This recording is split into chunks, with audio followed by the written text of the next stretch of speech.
Hello. Shalom. I have a lot on my mind. And one of the things I'm probably going to make a video later today regarding this. So, people who watched my discussion with Catherine and Eamon might remember this. Is this the right timestamp? I'm not sure if this is the right timestamp. Let me make sure I have the right timestamp.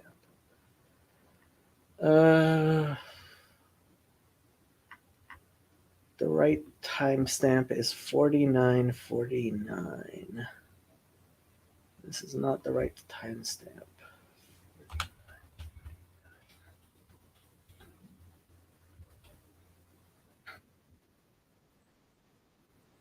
Can you guys hear that?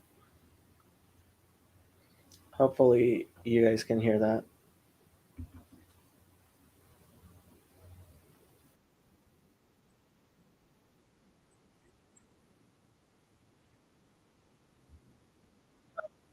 Um,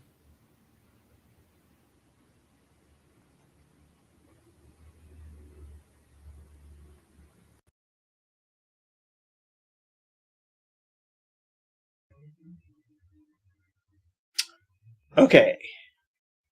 Hopefully you can hear me. And if you can hear me, hopefully you can also hear soon this.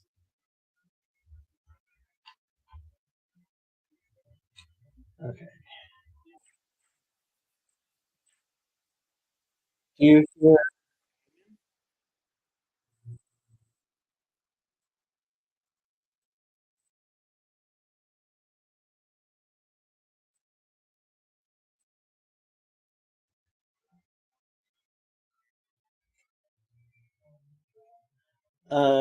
For a Noahide to make a graven image of God would be a sin, yes, I believe.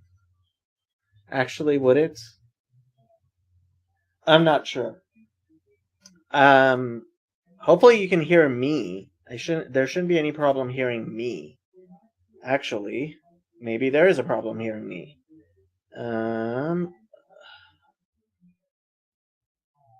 The hello?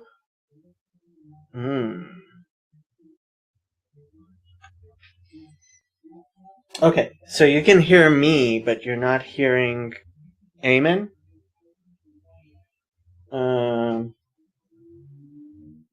I see your messages.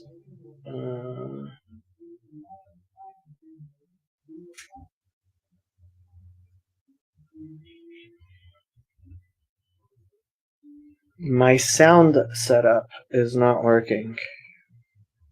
Okay. Let me try a different way, even though I shouldn't have to do this, but...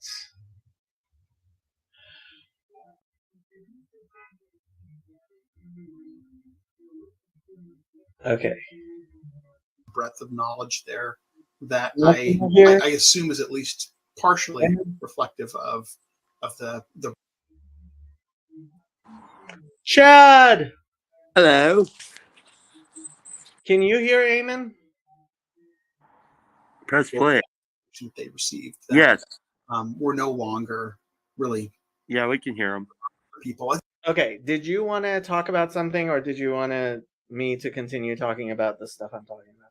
Oh, I didn't know you were talking about anything. I just saw you were on. I wanted to come on, and I'm really interested in how you're seeing this stuff and how you're viewing, how you're receiving, and kind of like where you see this headed. And what up, Mr. Lance? And I'm interested in what kind of like just like a review of what you think is going on here and how you just something like that. Okay, so if this were a perfect world, Eamon and Catherine Wilson would decide to spend significant amounts of time taking over the Randos United channel and have time slots, have it run 24/7 with a 7-day or up to 30-day backlog, have it running constantly, and assign people time slots that they could host shows if they wanted to, or the videos from this little corner would be broadcast however Queen Catherine wants to do it. And I have nominated her as our queen of this little corner. And yeah, the shadow matriarchy would decide which men get to speak when. Mm-hmm. Okay. Do you have any? Can you see any reasons why that won't be good? Yes, many. Ultimately, we're going to have to set up some sort of organization which people will be willing to sign up to, which can administer whatever this channel is, and then we're going to have to see if it's something people are interested in and whether it can sustain itself. And there are many, many ways this could fail. Yeah. Well, I have a channel that you guys can have. It's got 70 subscribers. I don't do anything with it. So it can go live. I hand it all over to you guys. I don't care what happens to it. That's the problem. Honestly, if that was the problem, my channel, and frankly, Jeff has offered up Randos United, and that's not going to be the problem. And whatever channel, if we can't come up with a new name of a channel, frankly, I think we could get it up to a bunch of subscribers really fast anyway. Yeah. So that's not the problem. Right. The problem is who is going to administer it, how. I have asked several people, so StreamYard is useful in certain ways. We've hit certain ceilings on StreamYard. There's technical issues in the background that Gavin is working on. But that's not the problem. The problem is, hello, Kara. Hello. I don't know if you know Chad and Lance. I do know both Chad and Lance. Hi guys. Hi again. We hung out earlier today. I see. So really a bigger the actual problem is setting up the shadow matriarchy. Ooh. Okay. Well, can I tell you what I think some problems are? Sure. Well, they're good problems to have, I think. The first problem is I already get the sense that I don't want it to end. And I feel like it's almost too good to be true. And I'm hoping that it's not a flash in the pan type situation here. So I don't think it is. I think it could be if there's oversaturation. That's my only concern about a 24-hour running thing, is that it kills some of the novelty of it. And so I think what makes it exciting, it's like when somebody pops up and there's not a scheduled time look, ultimately I think the channels, right? So this is narrow casting on the TBN model. Did you ever watch TBN? No. Okay, so Trinity Broadcast Network. I'm sure Lance, he's smiling, so he knows what TBN is. So the way TBN worked was it was a 24/7 broadcast, Trinity Broadcast Network. Of course, this is not going to be Trinity Broadcast, maybe. But my vote is against Trinity. But it's called the Maybe Broadcast Network. The way it worked was they would have preachers at various times, and those preachers still had their own churches, right? And people would watch Trinity, and some people would like some preachers, and some people would like other preachers, you know. And I think if it's done right, and we have set up the shadow matriarchy correctly, then the channel will just be a 24/7 channel that you would go to, just like when you surfing, you're like, let me see what's on, right? Mm-hmm. And at the same time, if you see somebody that you really like, you probably would be. So it's not like, I don't want it to be 24/7 Jacob. That would be horrible. I would like it to be 3 hours on a Tuesday afternoon, Jacob. And if you like what Jacob has to offer, then you can go to Jacob's channel for more Jacob. But it'll be probably 2-hour Q&A PVK on Friday, and you know, maybe reruns throughout the night, and people just chatting, and everybody keeps on talking about this gefilte mukbang that I'm supposed to do. But yeah, the channel, it might actually make sense to have reruns on the channel. It might make sense to, we generate a lot of content. The problem isn't the content. The problem is having the shadow matriarchy, and it does have to be a matriarchy because this is what the feminine does, right? The men make a hierarchy, and then the women choose from that hierarchy, right? And so, yeah, we have to have the matriarchy. That's what I'm hoping to help create. So are you thinking it would be a mix of, maybe some people might do a weekly, like let's just say Grail Country, for example, decides that every Friday for 2 hours they're going to come on, and they might tackle the topics that they like to tackle or whatever. Or maybe they've already had a conversation which would make some sense to air during that time. I don't know if that's a technical hurdle. But the one thing, the reason why I wanted to pop in here, Jacob, for you is, I think what you're doing here, by the way, you've had a lot of genius ideas this past year. The post-Platonic, I thought that's beautiful.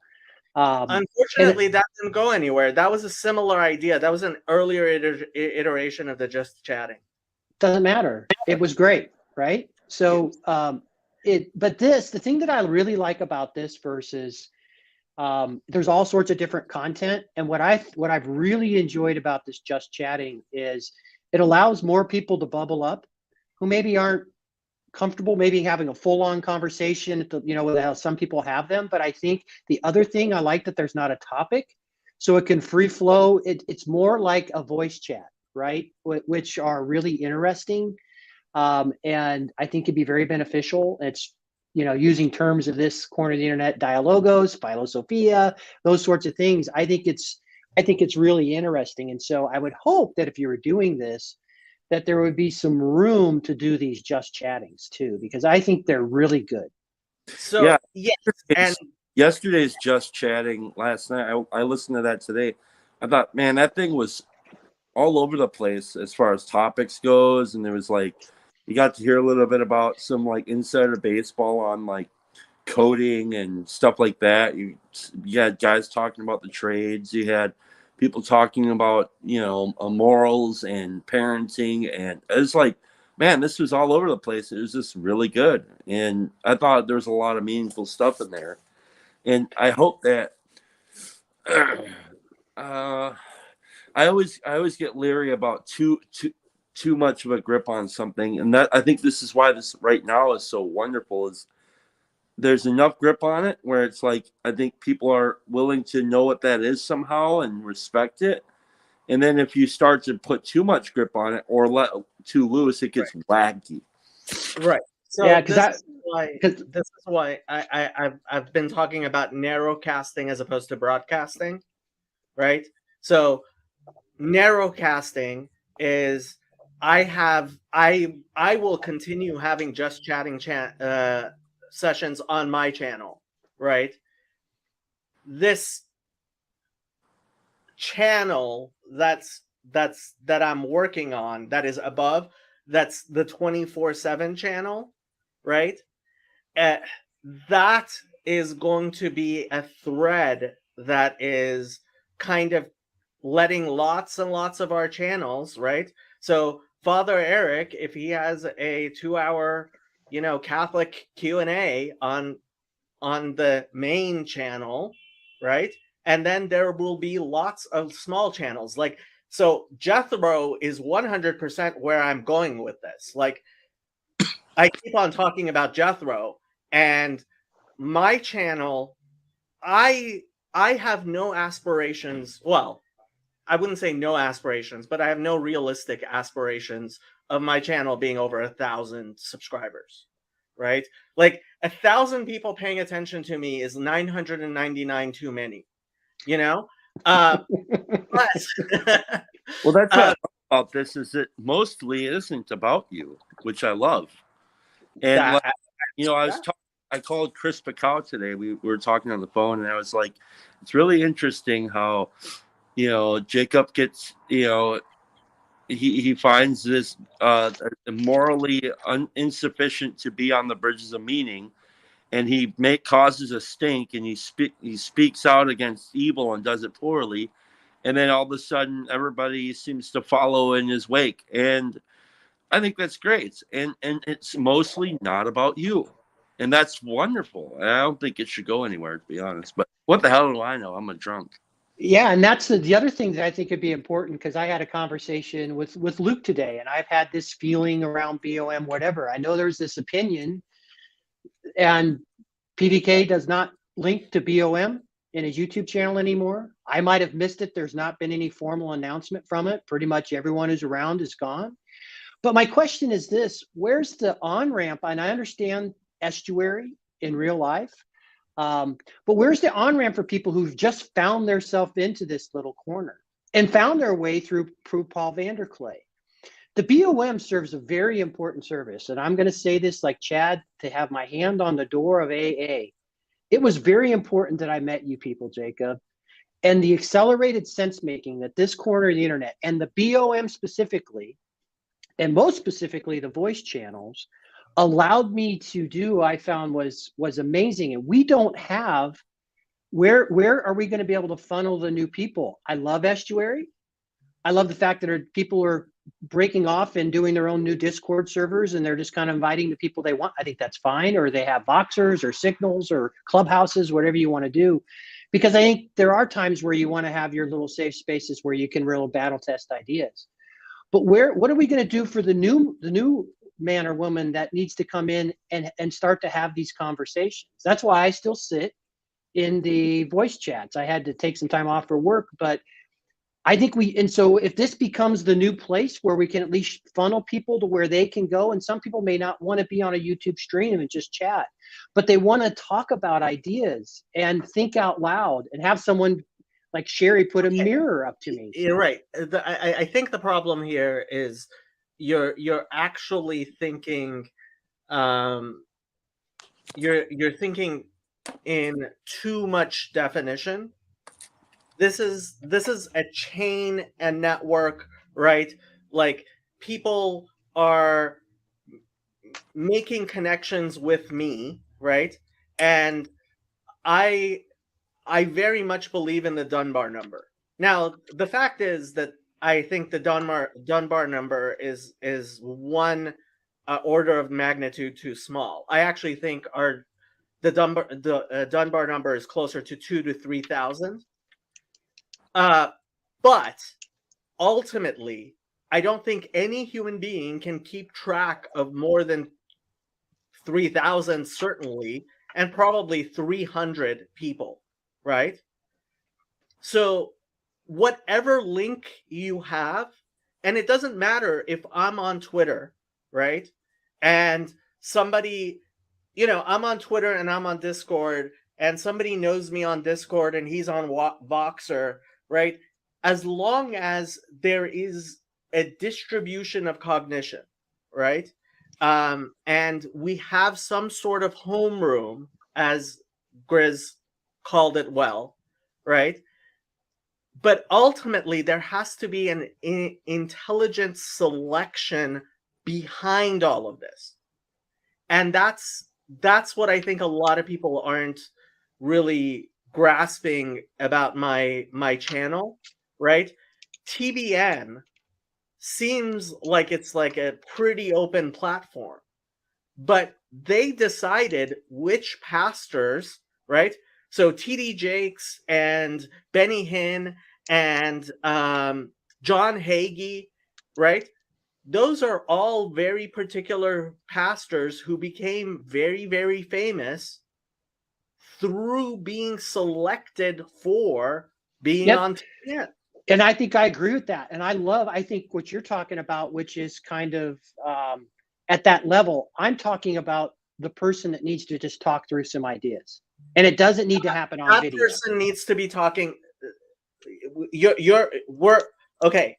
Moses, leaders of thousands, leaders of tens, right? And that's how you get to millions, right? The Roman Catholic Church, most successful human organization in human history, over 1 billion members, right? There's one pope, hundreds of cardinals. Yeah, totally agree. Totally agree with you. Right? I just think we need to carve out. I think we still need a space. And but I think there's space. Plenty of space.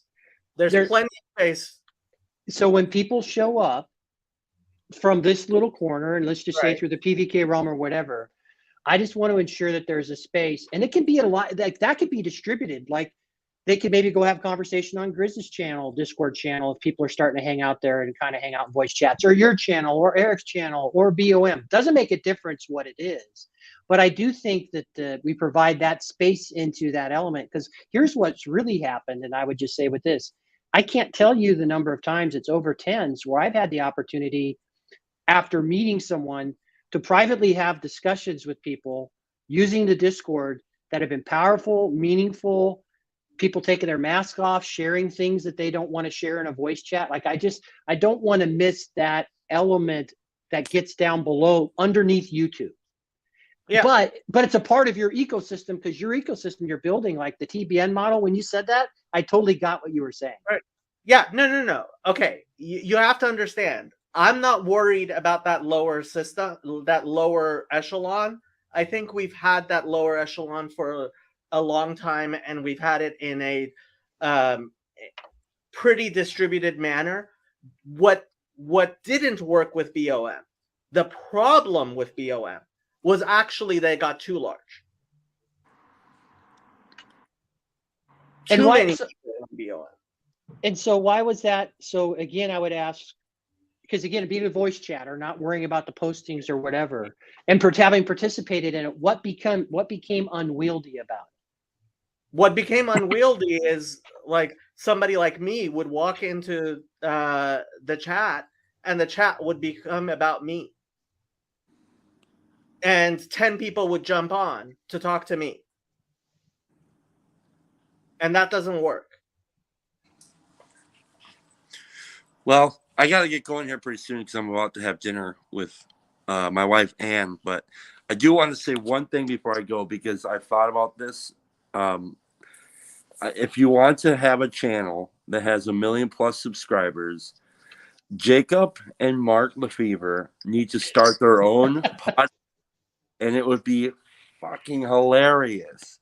And just destroy things. I think it'd be amazing.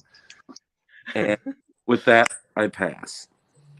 You can only have one Simon on the panel. You can't have multiple Simons on the panel. doesn't work. Well, I think what you raise is really interesting. And so maybe it's because you had a certain, so what you're talking about is you had a certain amount of status on BO because of people knowing you or whatever. And so when you would show up for you, as you reached this kind of level of status, it became to be difficult for you.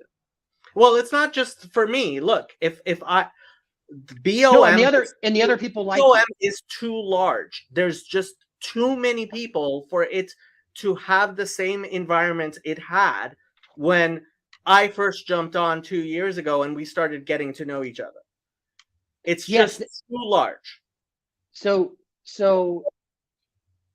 but let's talk about that in terms of, okay, I grant you that, but I think of a big funnel and a lot of people are on there and they don't participate, and fewer people participate in voice chats, right? And it kind of comes down in terms of having the Dialogus or the Philosophia. Lance, I have to say, I think the problem here is you're a Protestant. Why is that?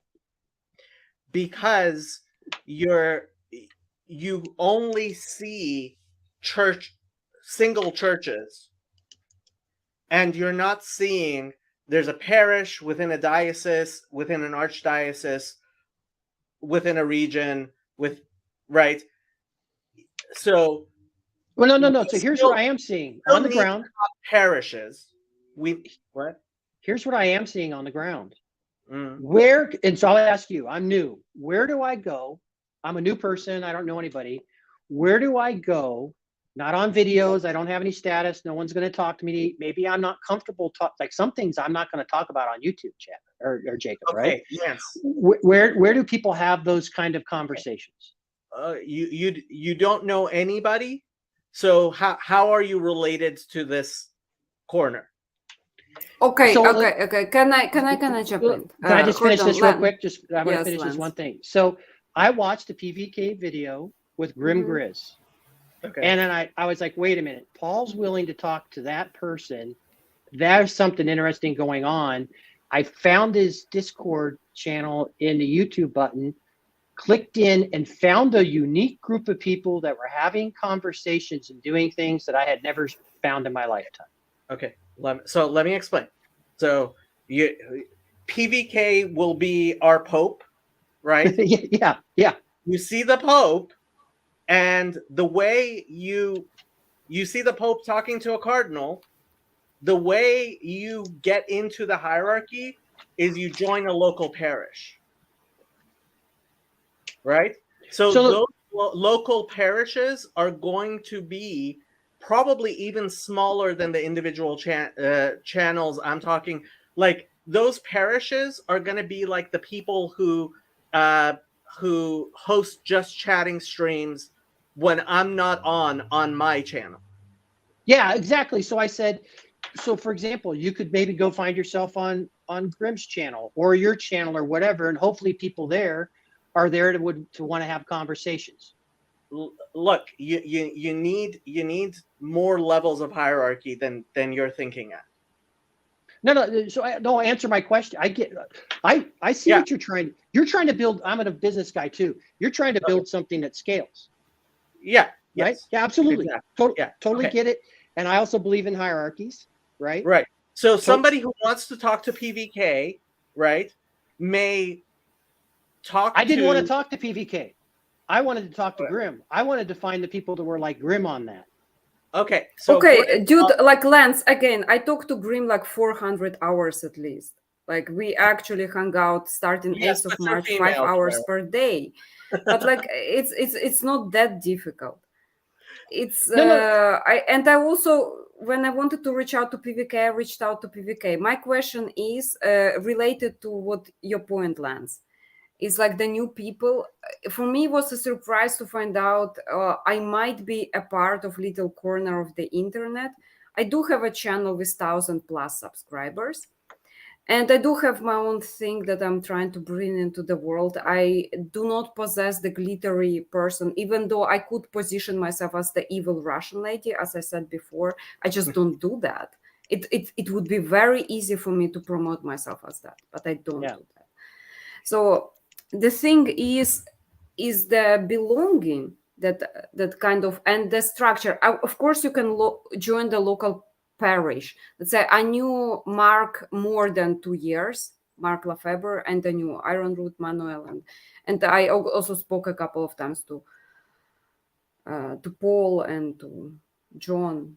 It's like those are just people. Those are like people with platforms for me. And the thing is of course the new person without all those platforms and with this bewilderment when they see another human being. What do? Local parish, how do you know what is the local parish of the little corner of the internet? Is it a special person you follow or something? So I have two ideas, right? Mm-hmm. One of them is I actually think we need to start having a membership organization that you can actually join, right? Okay. That you can actually be like, oh, here, I want to subscribe to your newsletter, right? Mm-hmm. And that's why I've kind of been pushing the post-Platonic idea. And I am talking to people in the background, like that. These are conversations I kind of have to have with people who are movers and shakers in the background, which I'm not doing as much as I want to, and they're much slower conversations than what we can have on here. First thing Father cites is we have to decide what the creed is and what the and these are conversations that need to be had. Unfortunately, this is not an open conversation that we can have in this platform. I get it. Yeah, but like, so when I came up with the term post-Platonic, right? One of my criteria was it has to be something that people can say, oh, I am a post-Platonic Christian, I am a post-Platonic Jew, I'm a post-Platonic Muslim, I'm a post-Platonic Buddhist, right? Mm-hmm. This little corner, I'm a this little corner Jew, doesn't work. What about I'm this little corner agnostic? So does that work? That doesn't work either, unfortunately. Yeah, like I do not box myself But because I have touched with all of post-Platonic- those religions. But post-Platonic agnostic works. Oh, Post-Platonic non-theist works. Mm-hmm. Post-Platonic non-atheist, I don't think works, and that's I am partially yeah. Mm-hmm. Yeah. But okay, so when you say identifying yourself as that little Czech thing, post-Platonic atheist, post-Platonic like theist or agnostic, or even let's say, is there a test? Let's say, guys, just like take a little survey to find out what post-Platonic person are you? Like, are you doing yes, this? This is what we have to. Okay, there are two very different ways. So we've been talking about centered groups versus bounded groups, right? Mm-hmm. So a centered group is there's some focus and everybody relates to that focus, how far away they are to whatever that focus is. So Jordan Peterson, for this corner of the internet, has kind of been that focus, right? Where we can define ourselves by how far away we are from Jordan Peterson, for example. Oh my God. But you have to identify where Jordan is, though, like, because Jordan is evolving being. Like he keeps shifting, though. Like he isn't constantly at the same place. Of course, and all things are like that. All things are, and the fact that he's a human being, in fact, is actually kind of part of what allows you to center on him, right? But anyway, so he's not a constant, though. Like. That's one way of organizing our little herd of cats. Okay. Oh, okay. The other way is to have a bounded group. And in order to have a bounded group, you need to have a boundary and say some people are outside and some people are inside. Mm-hmm. We don't have that boundary set up yet. And I think in your hierarchy, I think I'm okay. I understand where it needs to be.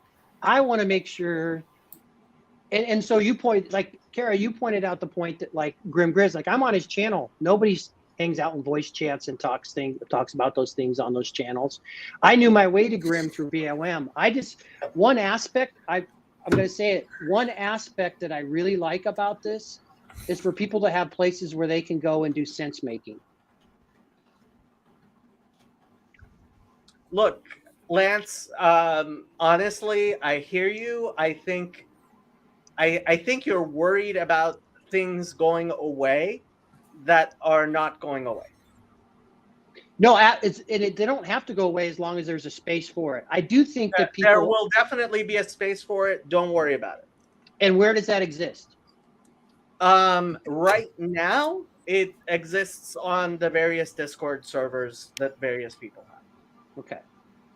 And I have to say, to some extent, those just chatting streams that don't have 20 watchers, like when Gavin runs one that only like 5 people watch, that's a little bit there. But honestly, I was trying to switch on to allowing people to lurk, which in an open environment like YouTube, which right now we don't have an intermediate lurking space. And that's actually what was missing from BOM that I don't think can be replicated where it is right now, is the lurking space. The dialogue space, honestly, you can just talk to people one-on-one. Discord does one-on-one chats, and I've been making, like, there's a reason why, in order to donate to my channel, by the way, people, I actually am spending money on this. Please do consider donating to this channel. The only way you can donate to my channel is if you make an appointment to speak to me. Well, that's what the link is. Yeah. So I guess I would say this.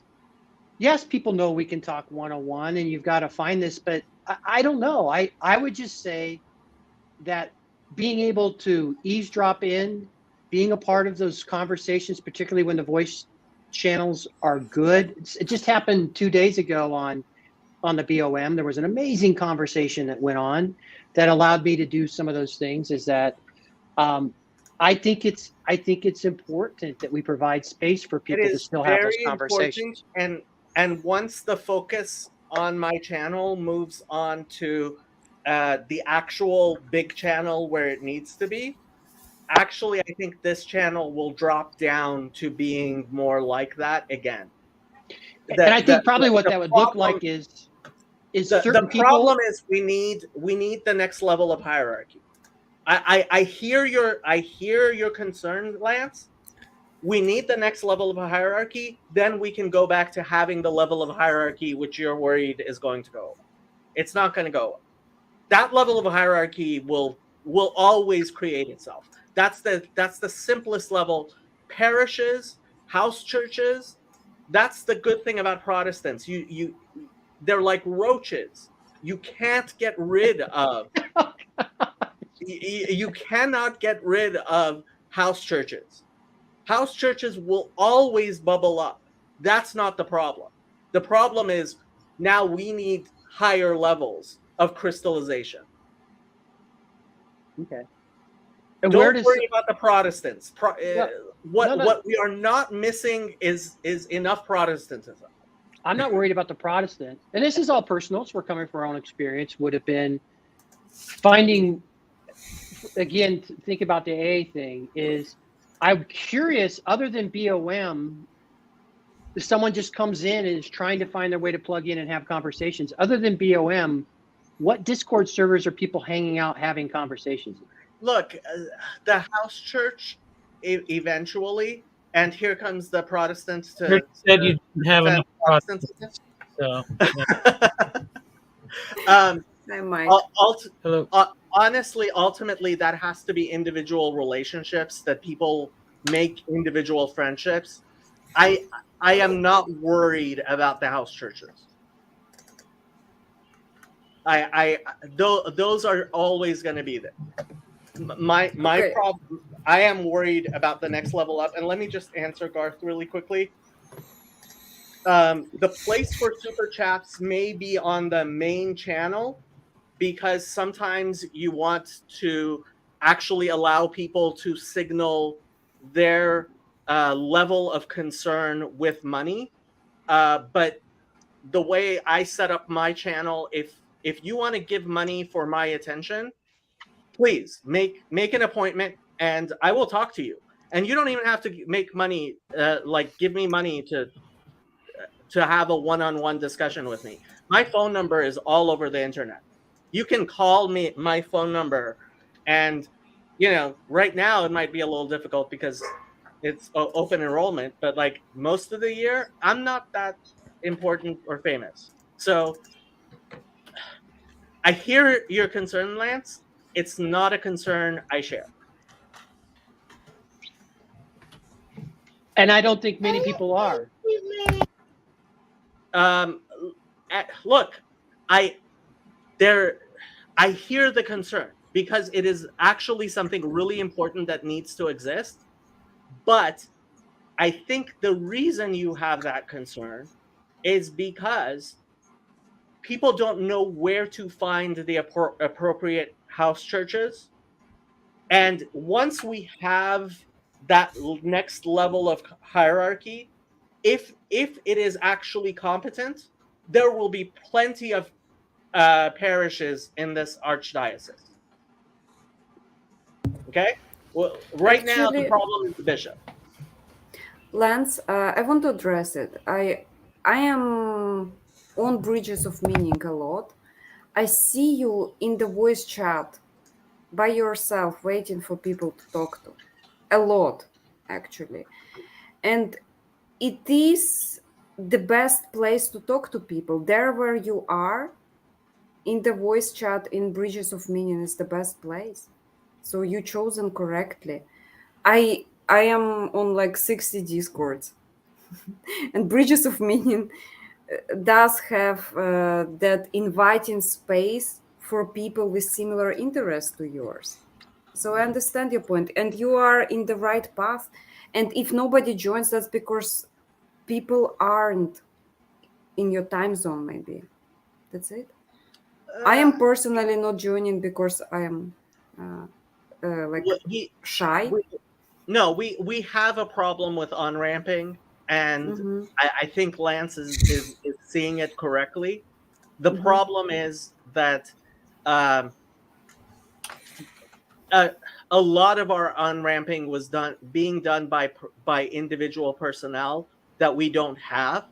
And once you have an organization, right, just like when Father Eric got transferred from his church to a different church, that doesn't mean there's no church, there's no priest at the church he moved away from. Whereas this is why I left the Discord server and why it was important. Was Paul needed to step up and actually appoint a new priest when we lost our, in fact, bishop, Joey. And that didn't happen. And it's all Paul's fault. Wow. Well, shut out. Speak of the beard of God shows up. It is Santa Claus. Oh my God. We did just talk about you, Paul. That's why. Is that why you came on or no? No, I just walked into my office. Oh, I was just complaining about you. Exactly. Like it was so funny how you showed up. Exactly. It's not hard to jump on this channel while Jacob was just complaining about me. Every day from 5 to 6. It's like getting on MSNBC and listening to them complain about Trump. There it is. It's 24-hour PVK complaint channel. Father Eric says Jacob was being really mean to Paul. And Jacob. well, I- Michael jumped I think on. he was just and Protestantism. missing Eric, I think. Before you, I was actually just complaining about people being too Protestant. So I'm probably going to have an active parenting situation arise shortly, so I'll just give my 2 cents and then I'll be gone. So first of all, just start a channel and you can change the name later. You don't need a person to manage it. You can just make a playlist and just have it play a playlist of things that people have put up. If it gets enough subscribers and popularity, then you can have somebody manage it. And you can have the chats go on that channel. And then we need to start another Calendly for when people can't find a spot to talk to Paul, for other people who are willing to talk to randos, which I would like to. So, which Paul has to appoint. I'm appointing people? Yes, you're appointing people, or you're not, or it's no, you don't have if to you're not appoint going to people. be the bishop, if you're not going to be the bishop, I'm not going to support you in the No, this election is of the bishop. this. There's already been Protestants who have volunteered, not just me. Other people said they'd be willing. So we just have to make it. You try Paul's. You can't find a spot. Try this one. So you'll probably get a spot sooner. You know, maybe you don't get to choose who. It could be a rando plus rando slot. Michael, we've heard the Protestant theory, which is horrible, and we're gonna do something else. All right, I'm gonna go solve problems for real instead of just talking on the internet. Bye. I love you, Michael.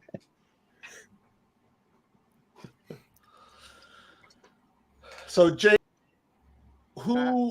what am I going to appoint someone to? To be the person who will talk to people before you will talk to them. So, Project Jethro, right? So, We have a name. We have a name. We've had Project Jethro for a while. Oh, okay. Project Jethro is before you get to talk to Moses, you have to talk to the leaders of the tens, and the leaders of the tens get to push you up to the leaders of the thousands, and the leaders of the thousands get to bring you up to the elders, and the elders get to decide if you talk to Moses. All right. But we had some of this to a degree at the Bridges of Meaning Discord. When people got booted from the Discord, they couldn't talk to me. And so in a sense, what we had were gatekeepers. Right? That's what you're asking for. No. You're asking for gatekeepers. No. That didn't help with getting on your Calendly schedule. My Calendly is wide open. Anybody can get on there and talk to me. Yes, it's wide open, which nobody can get on because it's clogged, because you refuse to actually do traffic. Like you're the type of person who's like, oh, there's no gridlock. We have zero stop signs or whatchamacallits or traffic signals. So why would we have any traffic problems if we have no traffic signals? But the Calendly slot is intentionally designed so that anyone can talk to me. There's already a hierarchy. You're Protestants saying Jesus take the wheel, No. as opposed to somebody who actually has a funnel which uses distributed cognition to move things where they need to be. Okay, hold on, Jacob. Like, I literally reached out to Paul and told him, like, I have a thing I want to talk about, and Paul graciously said, yeah, sure, like after Thanksgiving we can talk about it. So it is possible.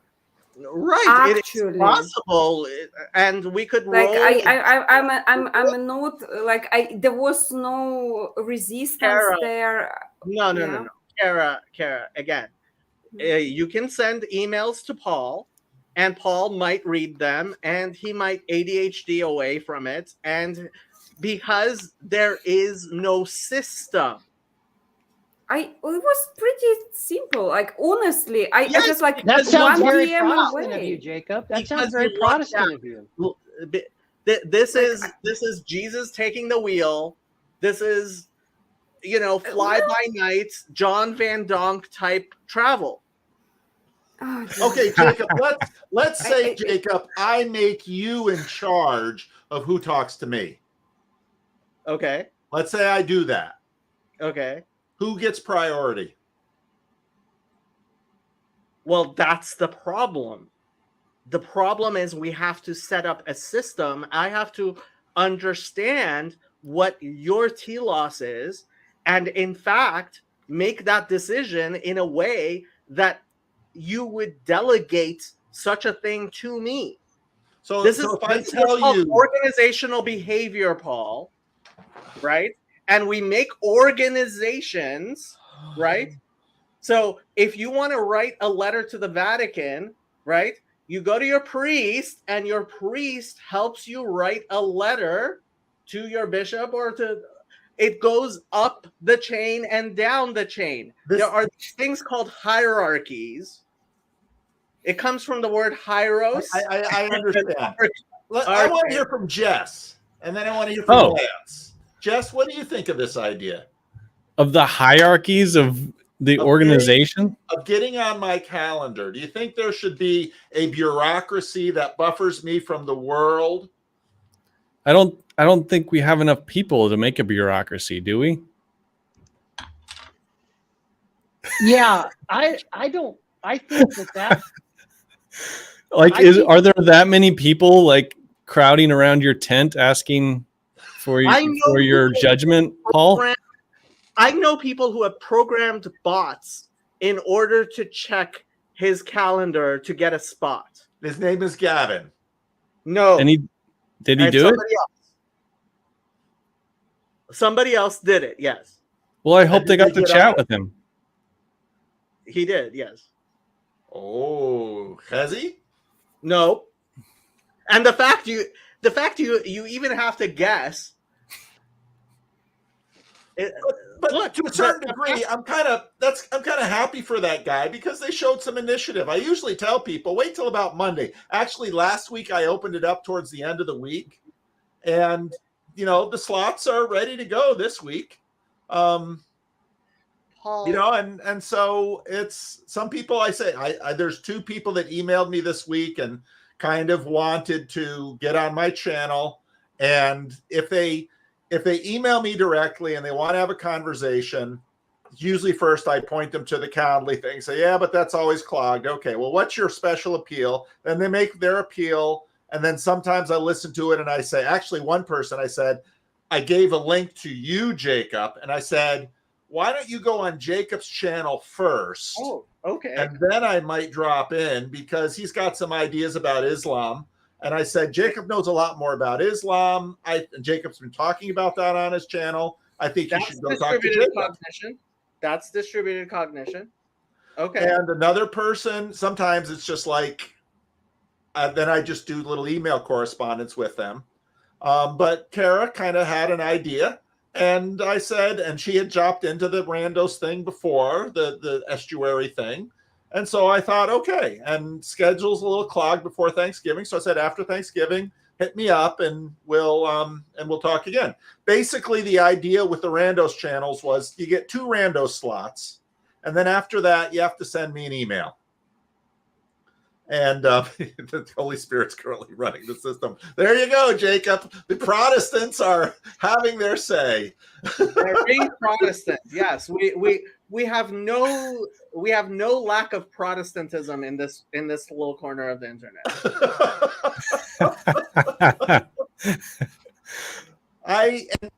Actually, Jess, so back before I put the 2 rule in, Jess, said to me, I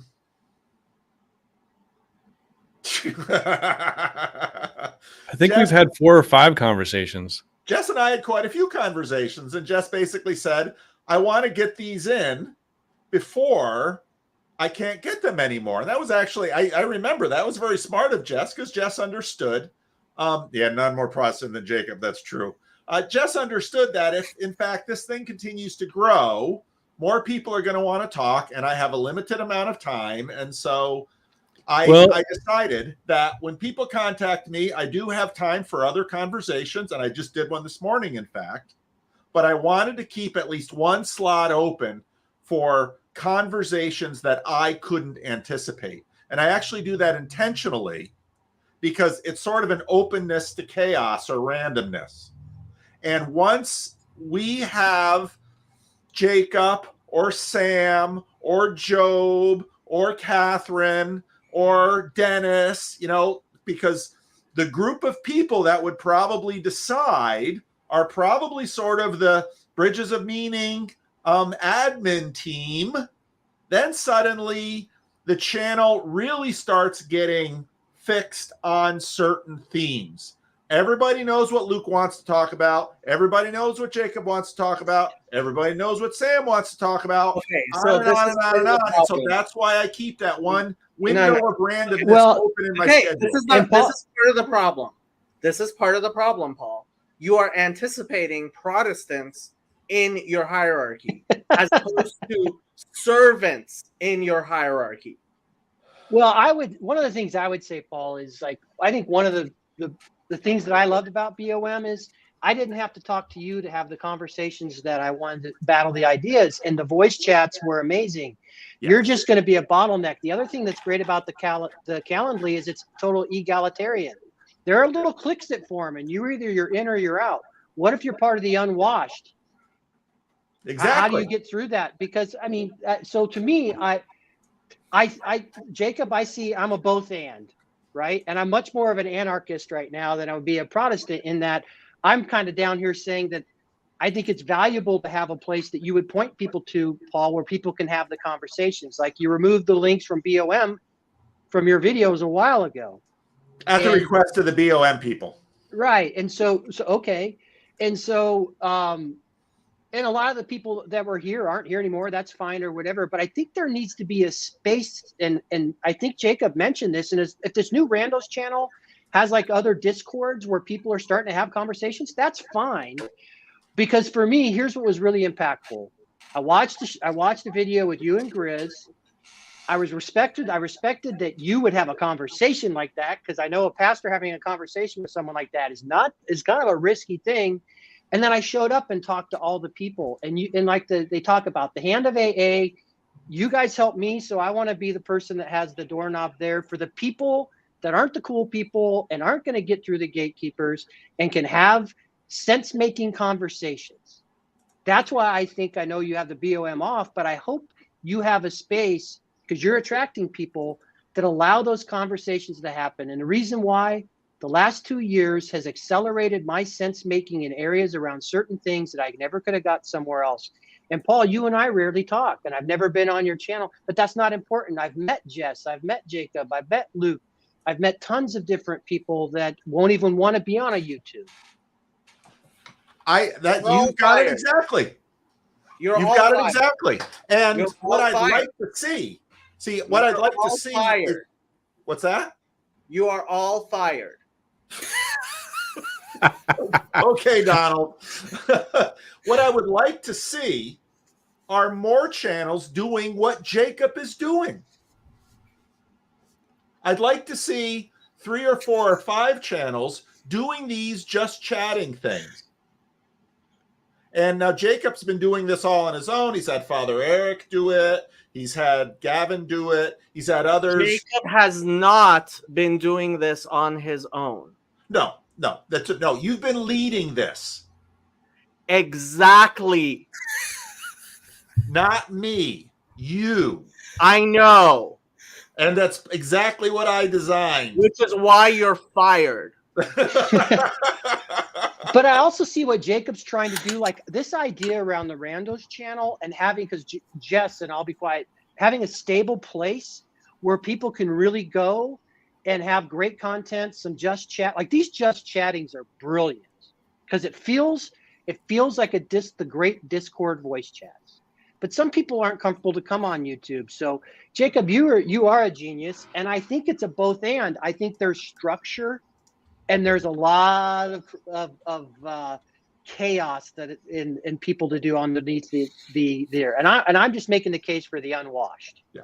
And I already get emails from people that say, Jacob won't let me on his channel. Claire? There's one. Yes, I will not let Claire on my channel. Okay. That's because Now- she's a bad actor. Okay. Um, Now, what happened with BOM is people got banned and they come to me and say, could you get me unbanned? No, I won't do that. Because the minute I start deciding, I'm going to have to keep deciding. That's very anti-Jethro. So what I would say to people is start an alternate server. So Jacob leaves BOM. He starts his own server.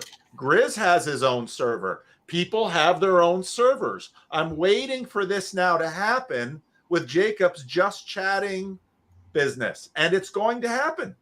Have you heard the definition of insanity, which actually is not correct?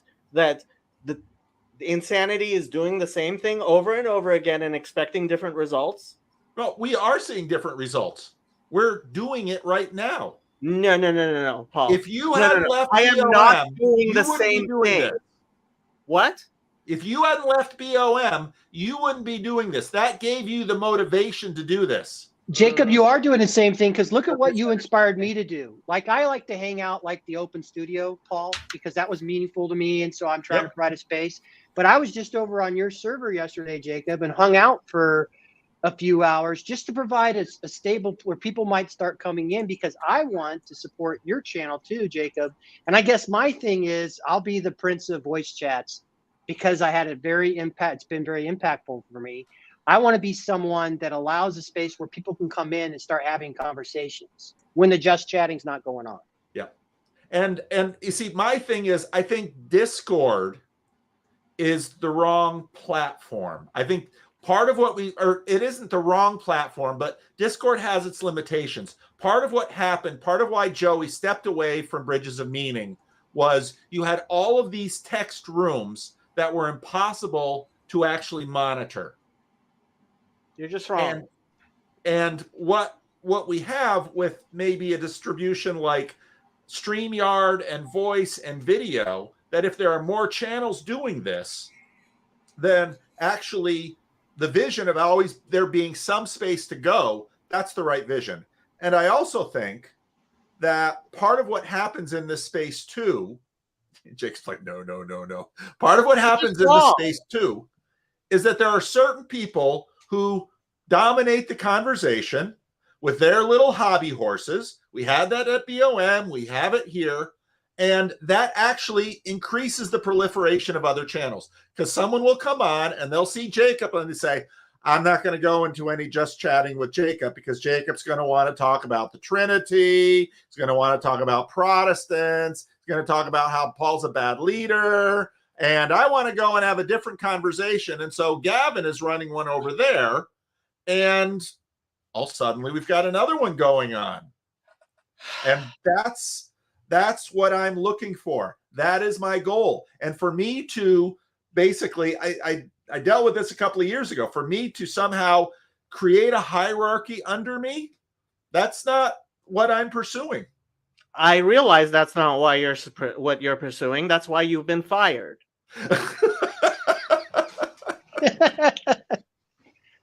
No, you're just wrong. You're just wrong. If all we're going to do is be more Protestant, what? Wrong for what? What is the goal you are looking for? Maybe if you give me a clear vision of this goal, then I will see that you are right, and I will do what you want me to do. My goal is for something that is able to propagate itself, a hierarchy that's able to have more than one level so that it can include larger numbers of people. Okay. And that is what has happened. Larger numbers of people doing what, Jacob? Channel. Look at Randos United. What we've seen are a proliferation of YouTube channels, and people get sick of watching me because I have my own patterns that I don't see. I have my own little hobby horses, but then Karen has a different idea and people watch her. And Kara has her own channel. She's got all kinds of different ideas about what to do with it. And so she's doing her thing. And Bern has his channel. So what's really fun is when I go to other people's channels and I find commenters that used to comment on my channel and now they're commenting on another channel, I call that a win. You would. Yeah. Because they're participating in the conversation. And if I make this all about me, people will burn out on me. I don't care about you, Paul. Well, I care about you, but that's not what this is about. I know. You have a vision. And in fact, it's about it not being about you. I want something that if, God forbid, you were to have a heart attack tomorrow, would carry on. I think a lot of this would carry on. Look at the relationships that are made. Would Stam stop his channel? Would Karen stop her channel? Paul, you wouldn't stop. Look, your homeroom. Yes. You are homeroom. This is you are deliberately being blind to the greater spirit, to what is an actual hierarchy that can include more than just thousands, hopefully hundreds of thousands, maybe millions of people. This is why the Catholic Church has 1 billion members and the CRC has 100,000. Well, the CRC is only 150 years old. And God knows how many more years it's going to be around. Not that many, probably. Exactly, because the Lindy effect is definitely in. So, look, if you want to be a Protestant and you want to die on the Protestant hill, go ahead. I'm not going there with you. Okay, but you're going to keep pursuing this vision. I'm pursuing this vision, which includes a hierarchy. Right. And if it didn't include a hierarchy, I wouldn't bother. Right. Okay. But I think you're wrong. I know you think I'm wrong, which is why you've been fired. I think your idea around the channel, though, Jacob, is brilliant. Like this 24 hours and then finding these channels and these aggregations and some of these, like, I think that is, again, Jacob, I think that is a brilliant idea. And I think it will work. And I think it will help these other elements that you're talking about, like what Paul's talking about. I think it will help strengthen kind of the whole well, universe. I hope so. But honestly, like the stuff Paul's talking about, he's just completely missing the whole game. But Jacob, you were, go ahead, Kara. Okay, I wanted to derail the conversation though. And I'm sorry about that. I was talking today to a couple of friends. Like, I think you know Mark and Manuel. So I hung out with them a little bit. And we talked about dialogos. In a sense, the difference between... Oh, hello, Luke. The difference between me and Mark and Manuel is that they think in a big terms, in about this general sense, big ideas, the whole truth and reality, and I come locally. It's like a personal, individual. I focus on a person. I focus on the homeless person. I focus on the actual human being. And they're like, you can go through millions and you will not understand all of that big idea. And that's not my aim, right? Like, I want to know how that one person who is not relatable to anybody else thinks, in order to show that variety of humanity. And the dialogos thing, we were discussing how to marry those two ideas, how to marry that really localized way of me seeing people all the time, not ideas, not stars, but actual people with those identity and the meaning and the global thing and society in those terms. So when Jacob talked about hierarchies, like we have to get one more level on the hierarchy, and I was like, what about those individuals? I liked what Luke, sorry, not Luke, Lance. Lance, what Lance talked about. When the new person who doesn't know anything comes in, who that person will talk to? And then I seen Lance all the time. I know, Lance, I noticed you. I noticed you for months. You had been in there, and I have seen you in the voice chat, welcoming the new people. And this is valuable. Like those people, like Lance, who are welcome. I Jacob, I know you disagree with me because there is like money. No, you're missing the entire point. I probably am. Look, no. The individual thing, the individual relationships is very important, obviously. Yeah. Okay, now what? What's next? I want to hear Luke. Luke, should we make a hierarchy? Should I name an assistant that could be a gatekeeper who decides who I talk to and who I don't? Not one assistant. There's no point in one assistant, Paul. We're going to have a committee? This is no. This is the problem, Paul. You don't seem to understand. I keep on talking about the Catholic Church. You have a pope, you have cardinals, you have archbishops, you have bishops, you have priests, you have lay leaders, and in that way, you can have a church of 1 billion people with one leader. Yes. Okay.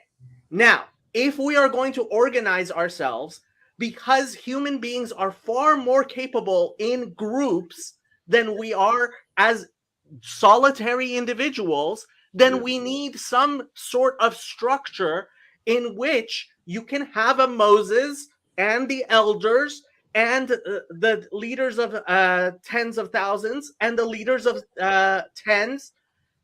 You have to have a structure which allows you to act in concert with other people. Right. The part of the difficulty in this, so in the Christian Reformed Church, we have a similar thing. You have the congregation, you have elder districts, you have the council if the church is big enough, you have an admin to the council, then you have the full council with the elders, and you have the deacons. I understand about that structure. At this point, Jacob, I still don't see, first of all, if you had to say, well, we're going to get a list of everybody who's in, because that's really where you have to start. Because once you have a list of everybody who's in, then you can decide how big your little subgroups are going to be. And then you have your little next level people. And then from those groups, then you have your little next level people. I mean, that's basically how you construct the hierarchy. But I don't see the point to that, because right now I've got 24,000 subs. There's probably 2,500 who might be in. But if you ask them in for what, you're going to hear very different things. Right. And so if we are going to create a structure, and you have to realize there are 34 people watching right now, a just chatting stream. Okay? And hundreds of people are going to watch this video. And on your channel, thousands of people watch each of your videos. So if we are going to have a structure where those people are being paid attention to, you personally cannot be the person who pays attention to all of those people.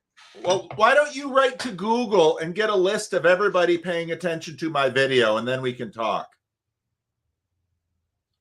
You're just way too Protestant. You're just I'm serious about that, Jacob, because my experience with this mass of people who watch me, I watch that group, and it's really hard to figure out who's in this for what. You get a sample in the comment section, you get a sample on the Discord, you get a sample who show up at live events. It's really all over the place because it's a YouTube audience. Really, really hard to herd cats. It's really, really hard to form people into working organizations.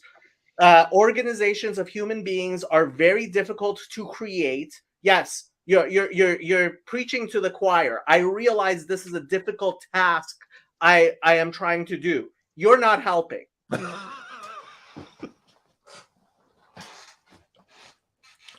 Do you have a list of people who watch your YouTube channel? No. Why not? Partially because I haven't been able to figure out a structure to make people want to subscribe to my newsletter. Remember when I suggested to you that you have a quarterly newsletter and you're like, what are you talking about? See, Jacob, part of it is I do a lot of this kind of thing in my church life, and I realize the limitations of it.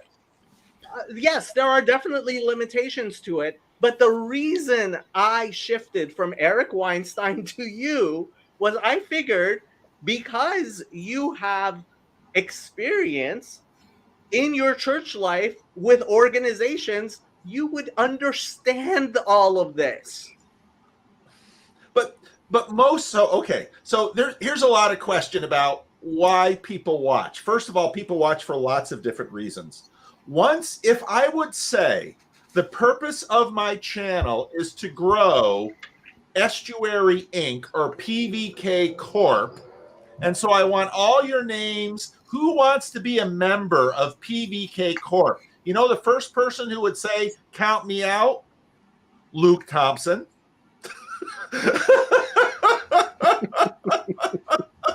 Even though Luke is about as in with this group as you can be. But once I say, Luke, you're going to have to sign up and be a member of this, Luke would be like, that's exactly what he'd be like. Yes, commit. You know what? Getting people to commit to things is difficult. And building a structure is difficult. But guess what Luke joined? The Eastern Orthodox Church. Which doesn't have a pope. Which does have a catechumen process that takes over a year, and which has a creed that Mr. Thompson agreed to, and has rights, and has a diocese, and has a bishop, and has a hierarchy. So what comes to mind for me is, do you guys remember when whatever Weinstein coined the term IDW?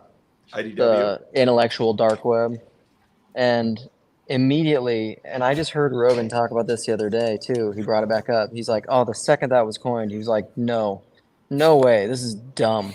He's like, if there's going to be somebody like coining a group and making a group and essentially like having a list and a group, it's that quote, I think he quoted too, the thing of like, I don't want to be a part of any group that would have me type thing. Groucho Marx's line. My second cousin, by the way.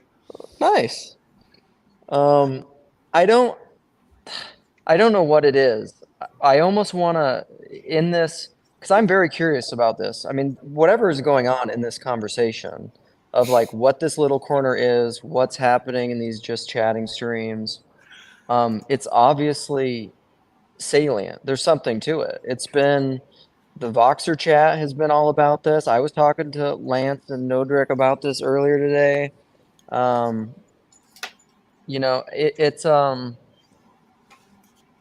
I don't know exactly what's going on there, but there's something there. So then it makes me almost want to ask questions rather than just like get mad at Paul. Like why? I mean, if you could articulate, Paul, why you're opposed to adding more structure, what would it be? I don't see what it's for because I don't even know yet what all of this is for. That was the So thing you're I was almost going to. Yeah. No, that was the thing I was going to say quickly. Is Jacob? so, I love how you're trying to get some momentum and some focus around that. I think a lot of that stuff makes sense, but I don't know if we're ready for the structure yet. And I think you'll know it when it happens. Yep. Yep.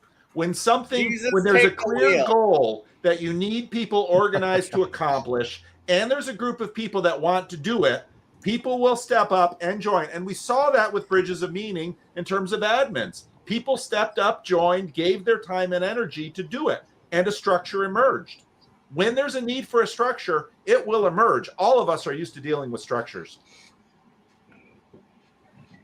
so you're almost wanting, I mean, the way that I would say it is you're almost wanting a natural, emergent, organic authority and structure to show itself rather than kind of a top-down, these are my ideas, I want to impose. You're afraid of imposing a structure on something that may be wrongly oriented too I don't early. want to waste my time creating a structure for a mission I'm unclear about. And I don't want to waste that capital because it takes a certain amount of capital to organize all this stuff. I don't want to waste that until my end is clearly in mind and I know where I want to go. And at this point, what I see happening is what I want to happen, which is a looser distributed network that does not have the bottleneck of one celebrity at the top. So the remark that I was making is like there's a thing where you can constrain things in a structure, right? But there's also a way in which you can aim things towards a goal, right? Where the cooperation can happen, but it's not necessarily constrained by the aiming towards the goal. And I think it's really important to make that distinction. And I in the other live stream, Paul, I don't know if you caught it, is I was making this comment. It's like, well, we can do all of these things, but we first have to decide what's relevant, right? We can be busy with all of these aspects of well, like, oh, we can have connectedness and whatever, but there needs, and we could talk about all of these subjects, right? But these subjects need to serve a higher purpose, right? Like just the connectedness isn't sufficient for the higher purpose to materialize, right? And it's like we can spend effort in ways that are yielding, right? Like that bring fruit, or we can spend efforts in ways that are just chasing our own tail.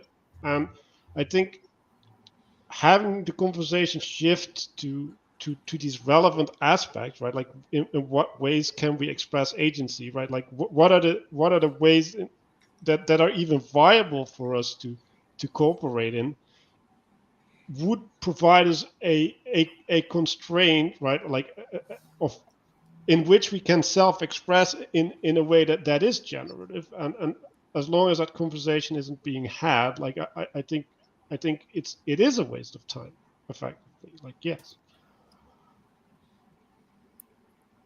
Well, and I just wanted to say, what is structure for? Like, why do we need structure? Structure is the thing that one of the elements that allows us to cooperate better. Like, and so without that, you get a bunch of people going, I want to cooperate, what can I do? And then they don't have a structure to cooperate in, right? And so, yes, we have to know what we're building towards in order to have the right structure, but you need structure. And maybe you can build it incrementally. I don't want to say, whoa, we have to build it all at once, or, oh no, we can't build it all at once. I don't know the answer to that, right? Well, there's a lot of people. There's a lot of people out there that have the question: what does Paul want? Where is Paul going? Leadership. What does Paul want to accomplish? Yep. Yeah. And my question? Those are good questions. I'm not sure, because you know what I want to do? I want to learn, and I want to learn from you, and I want to learn with you, and I do that by talking with you. And when people say, well, I want this little corner of the internet to grow to millions of people, I say, I don't really want that, because it's a lot harder to learn and talk and grow together. If there are 1 million people, it's a lot easier if there's only 8 or 9 on the screen.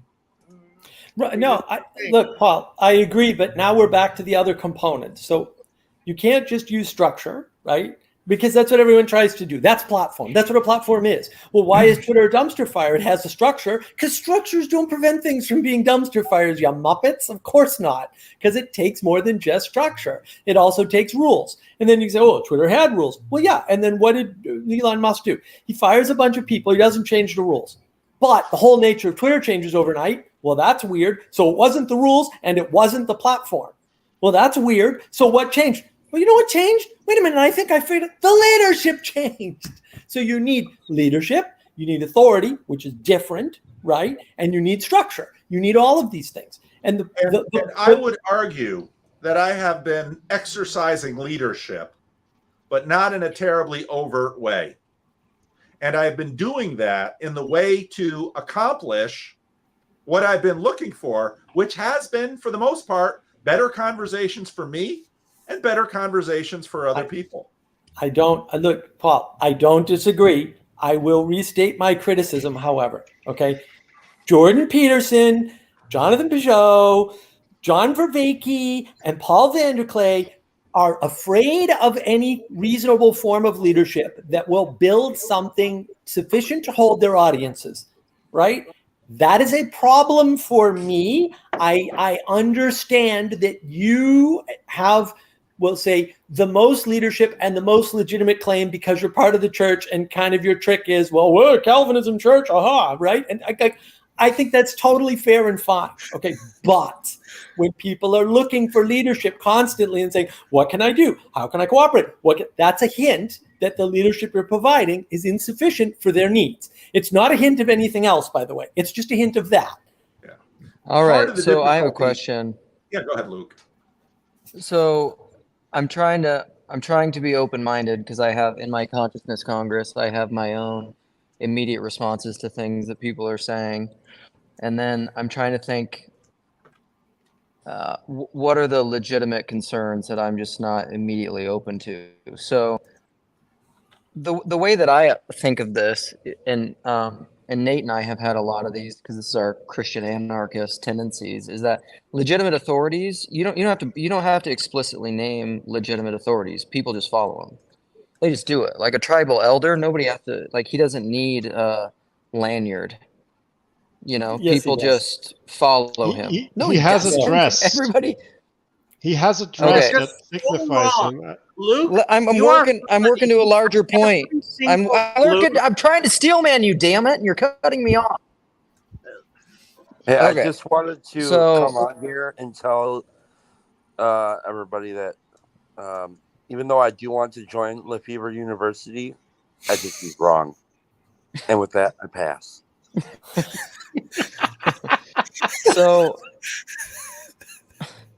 is the CERN, this is where I was going with that. I was telling you what I thought, and I knew that would probably get immediate pushback, correct. So is the concern that, because there's tons of people that are following this, participating in this, like me. I don't need anybody to tell me to do it. I don't need anybody to tell me who the leadership is. I don't need any structure.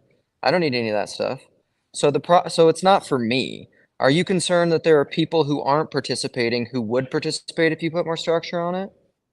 They've gone on Paul's channel recently and said so. Like, I don't think that's, like, this isn't even up for debate. Like, this is overt. People have actually said exactly that.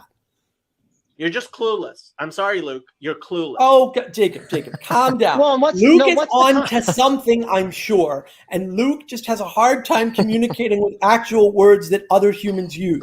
But he's almost always correct. So let's let him work it out. So, Mark, can you give the context to that? Like when you said that someone asked, what does that look like? Did you not see the David Swedlow conversation and the IRL politic conversation? Like, I mean, are we just not aware of the conversations where people overtly said, "Gee, Paul, I want to cooperate and I don't know how." They said, like, that's what they said. Like, I can't make it any more clear. Okay, but in terms of David Swedlow, you also have to assume that not everything that happens, let's say even on a randos chat, as a response to it, comes through the pipeline of YouTube. Because actually, with respect to IRL politic, Right. What I immediately did after that was grab together a group of people in his area that I knew, emailed them, and said, this guy would like to get something going in the New England area. Absolutely. You're a great facilitator, Paul. I really appreciate your facilitation. I love you. You know this. I think you're a wonderful human being. The fact that you facilitate is why you have the best, quote, leadership in this group of all the Vervaeke and the Peterson and the Peugeot, in my opinion. And that is wonderful. And you should keep doing that. And there's still a leadership gap. Okay? All of those things can be true at once. It's also the case that people often come in and they want something from me that I am not going to give, either because I think I can't give it or I don't want to give it. Fair. And leadership is one of those things. Fair. Yeah. I'm not telling you to do anything different. No, I am saying there's a gap. Yeah, and I get that from you. Someone else would really like me to do something different, but I won't name who that is. We'll leave it to others to figure out who that might be. Well, and I think it's not one person. It's lots of people, Paul. It's lots of people, because you are that flagpole, that stave, I would call it flagpole, right, in the ground that everyone's circling around, right? Or one of them. Them. We could say there's 4 or 5, don't you think, whatever. I want to speak for, I think Joey would say this. I've had enough conversation with Joey where he would say, and Joey used to do this on the Bridges of Meaning all the time. So the Bridges of Meaning, for whatever reason, was a center point of community for a while, and it maybe still is, to whatever degree it still is. And people would come in, and then there were tons of people who always had opinions on how things should be done, and if Joey was doing it wrong or whatever. And Joey's like, cool, go do it.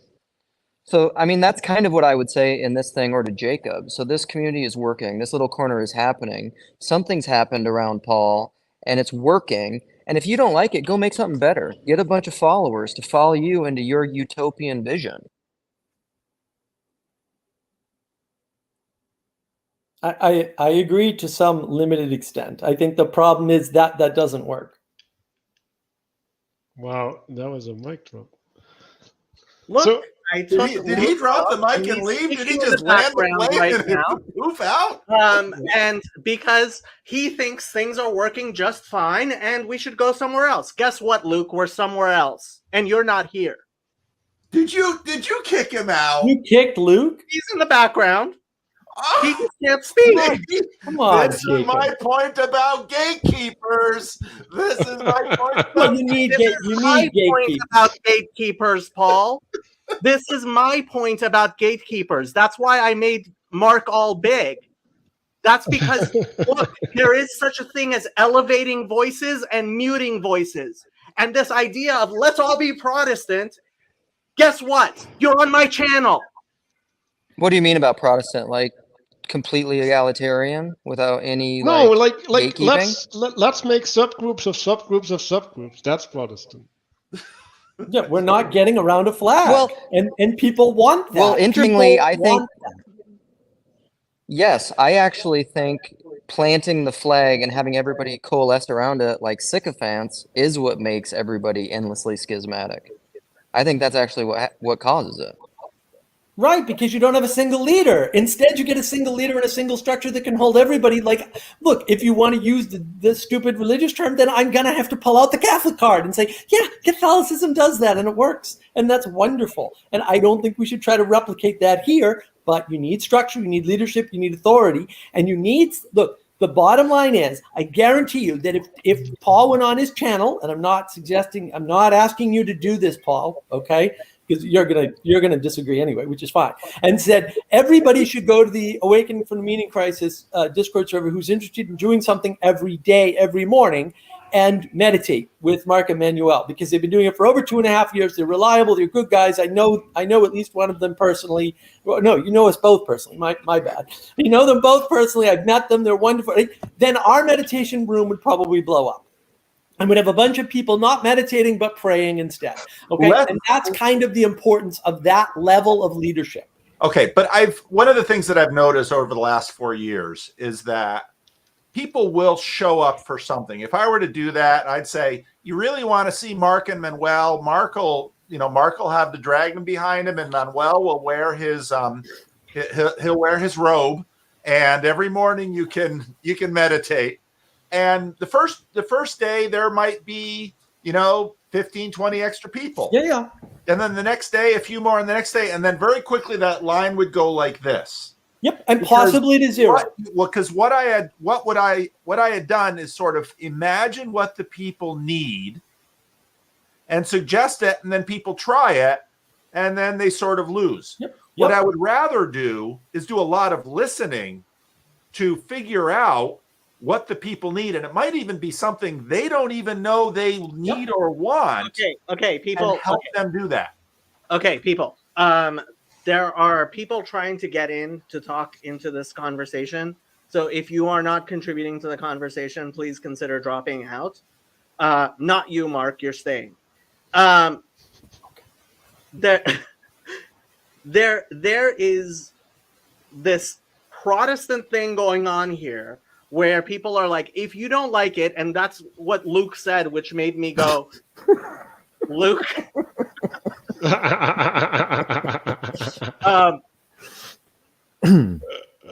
With Paul, which Luke said was, if you don't like it, go somewhere else. And it's like, hey, guess what? I don't like it, and you're here on my channel, right? So there is selection. And this idea that there isn't selection, that there isn't traffic, that there isn't going to be some sort of organization unless we actually make some form of organization, like you're just spitting in the wind. I'm sorry. And if that's what you want to do, you know what? This ain't the place for it. And that's why I said Paul is fired. Like Paul is doing his Protestant thing. He's doing a very Protestant thing, and it's like, I'm sorry, I'm not here for it, Paul. Yeah, well, look. To say I could do that and it will have this diminishing returns effect is also to say it will have an effect, and it won't always have a diminishing returns effect. And I'm not even suggesting that he do it, because I actually don't want a bunch of crazy Christians hanging out in my meditation hall, to be quite honest. But there's a there, right? And helping people and pointing to things in that way is a really good idea. And when it's not being done, people don't know what to do. And then they come on Paul's channel and they say, I don't know what to do. And Paul can facilitate something that he listens for, and that's fine, and that's good, and that's fantastic. Keep doing that. But that's not the same as the lack of leadership that is still being expressed. There's a gap there. And that leadership is important, authority is important, structure is important, and submission is also important. What is what is wrong with you, Jacob? Why do you do this to me? I also want to say, right, like if there is this effect with diminishing returns, right, like in Christianity, you have this revivifying thing, right, where you go to church every fucking week, right, and you have to remind yourself and remind others to do the participation. So, like, it's just silly to me to say, well, if I do something once, then it's not going to work. Yeah, like, no shit. Like, do you think, like, when I show up, like, every day for 2.5 years to meditate, and twice a day I did for a long time as well, right? Like, that I don't have to revivify that? Like, yes, there's a responsibility there, and like that responsibility needs to be taken on every layer. And if you want to build something, you're going to keep having to blow the spirit into it, and if you stop blowing, it will just disintegrate. I'm like, well, yes, Grim had something to say. Grim, what do you have to say? Where do you guys want Paul to lead you? No, I don't want. I'm not even saying it should be Paul. That's really not the point. The leadership leads towards something. Yeah, no. Those who want to lead first want to serve. Right. No, see, that's the problem. You have a very, very, as Jesus put it, Gentile way of looking at leadership. Hey guys, have you ever played the Just Chatting as drinking Jesus game? said, don't be like the Gentiles, where the leaders tyrannize over them. Be like the Jews, where those who want to lead serve. Right. There's a sacrifice in leadership. And look, Paul's statement was basically to give Jacob his full due. Paul's statement is basically, no, the world's really Protestant. And so if I just send them, it's gonna do the megachurch thing. And it's like, no, that's not necessarily true. That's just a false statement, full stop, right? Which is just understandable that he's been fired. Like, I get it, right? Because you're right, he's just doing the Protestant thing. Right. On the other hand, he needs to, like, everybody needs to understand that pointing is important and people need to do it. And it is dangerous. It is dangerous. And Christians are for lions. So suck it up. I said this. I don't know if you saw Friday Morning Nameless, but Chad took a big chunk of my statements from the stream the other day and put them on there. And I listened to them today. And I was like, that guy's pretty smart. I like that guy, which is good because it's me. So I'm happy with my statements. I wouldn't retract any of them. I think I was pitch perfect on that whole rant. And I'm going to double down on that if anybody asks, or triple down on it. I think it's important. And leadership is important because look, when you're a leader, I talked about this with Father Eric on Sunday. When you're a leader, you're making sacrifices. You can't trust people anymore because you can't, right? You're treated differently. These are sacrifices that you make. Your old life is gone. You have a new life as a leader. And if you don't want to do that, that's fine, but it's important. It's important to know about it. It's important to engage in it.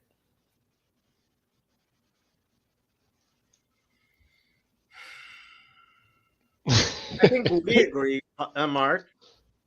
Huh? And I think the three of us agree. I don't think Lance agrees. No, I don't dislike. I see what you're saying, and I was just going to jump off. And what you're doing, Jacob, is critically important. I think you are focusing. You have these, again, I said 2 genius ideas in the last year, but what you're doing here, I think, is important because it's starting kind of this conversation. I think what you're trying to do to get some focus going around some of these channels and starting to build, you're starting to process it. I would just see it as a gathering. Like, you're starting to gather some of the disparate pieces and starting to bring it together.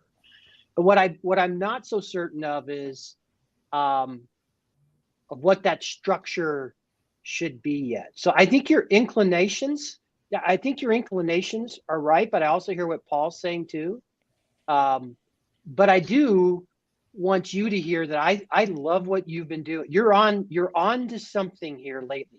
And the other thing that I always respect about you, Jacob, and one last do, you get in your car and go around and you meet people individually around this country.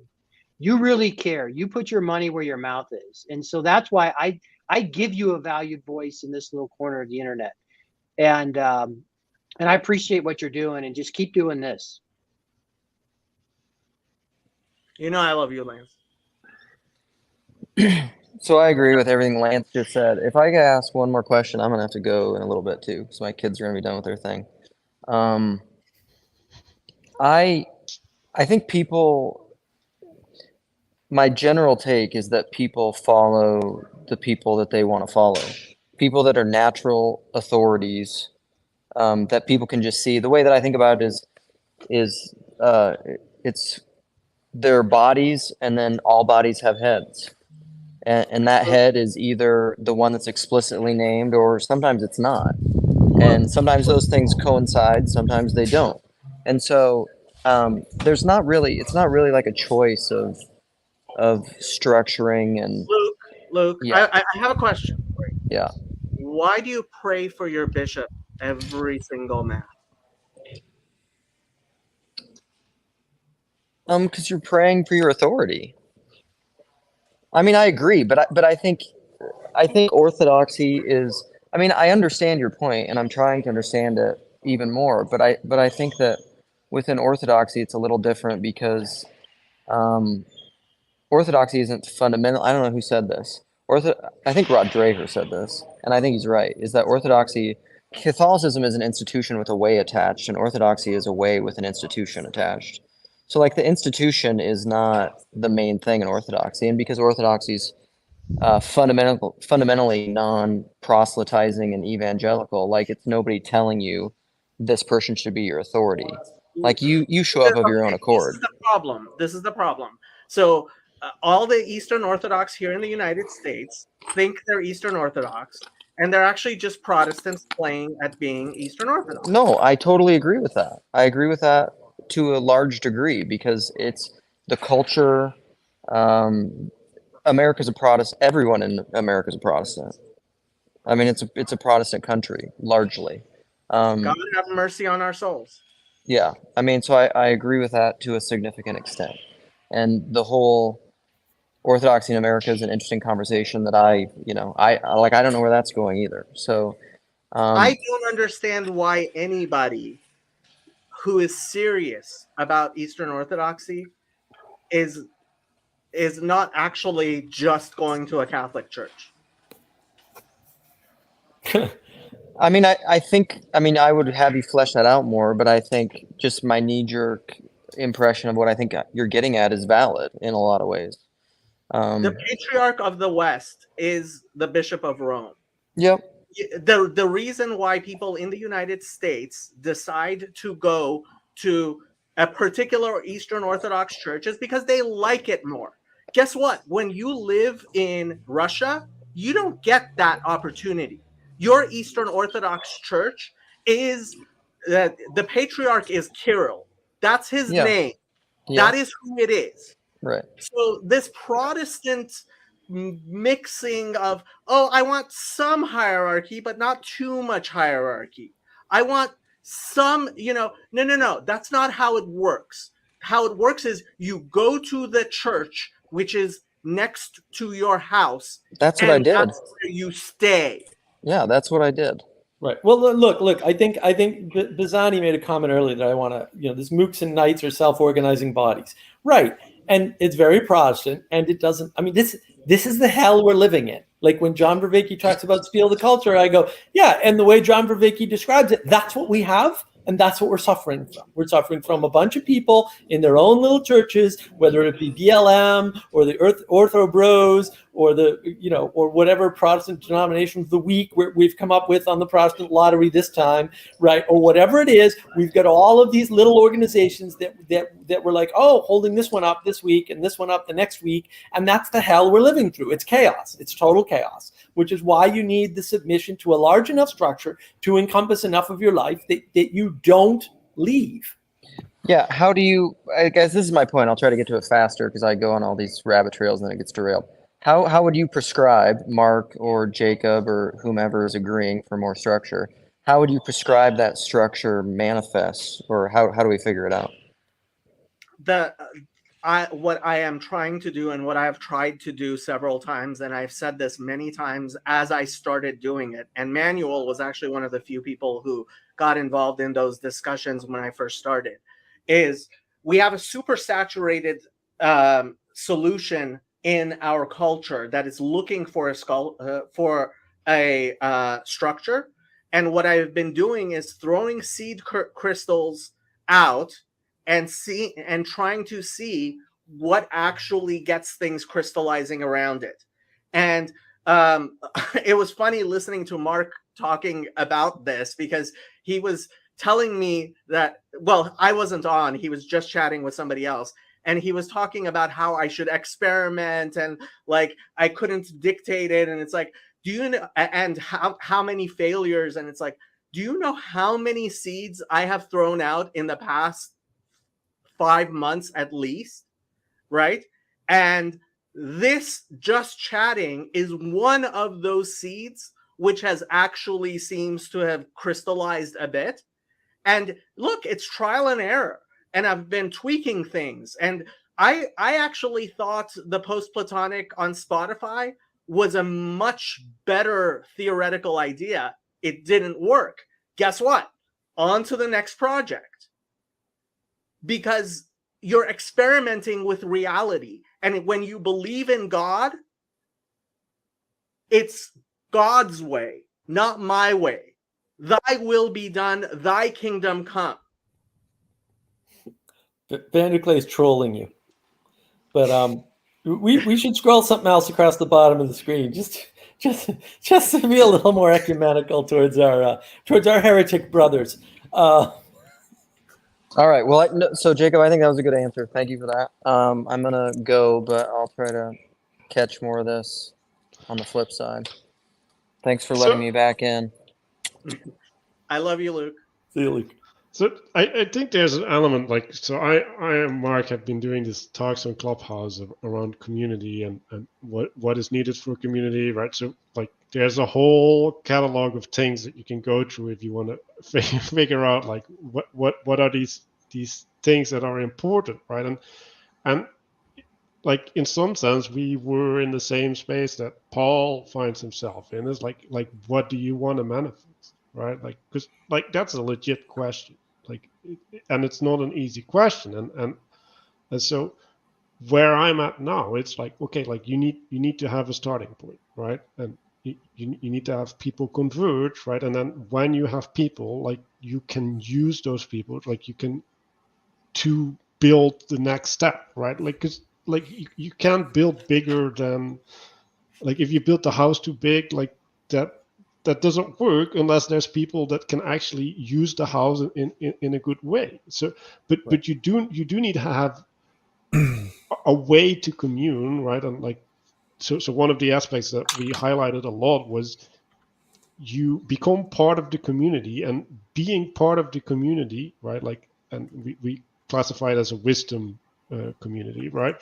Being part of the community is like one of like the biggest aspect of the community, right? Like, so there's this, how do I fulfill my role in the community is the highest value in some sense that you're trying to achieve.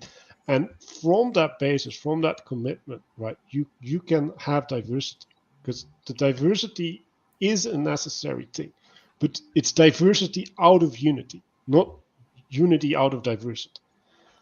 Yeah, and I just want to add a little flavor to this. Part of the problem that I have with, we'll say what Paul is doing is he is riding between two decisions, right? On the one hand, he's saying, well, you know, I don't really know what the structure would look like. On the other hand, he's saying, I'm never going to lead it. I'm like, well, if you're never going to lead it, don't bother looking for the structure. Don't bother pretending like you have a way of understanding this little corner of the internet. I mean, I did eventually watch the rest of Sevilla and Grimm and Paul, and I have to say, Sevilla and Paul and Grimm do not understand, from my perspective, what they're doing in this little corner of the internet any better than most people do. Except I know full well, and I knew right from day one, full well what I was doing. And so this is the thing. Paul literally wrote to me, it's not my Discord server. I don't lead anything. I just have a church. Nonsense. And it's like, okay, that's absolute nonsense. Right. But if that's your attitude, guess what? We're going to have to move on without you, because this isn't a tyranny. This is an actual community where some of us have been, and including Paul, has been trying to create a community. Guess what religio is? It's binding people together. And right. He's been doing a very good job of binding a lot of people together. But if he's not going to lead this aguda, this group of people, right? And aguda is a Hebrew word, right? Then somebody's going to have to step up. And I don't think it can be me. I am a horrible leader. But if Paul is going to be a absent without leave, which he is, look, this isn't slavery.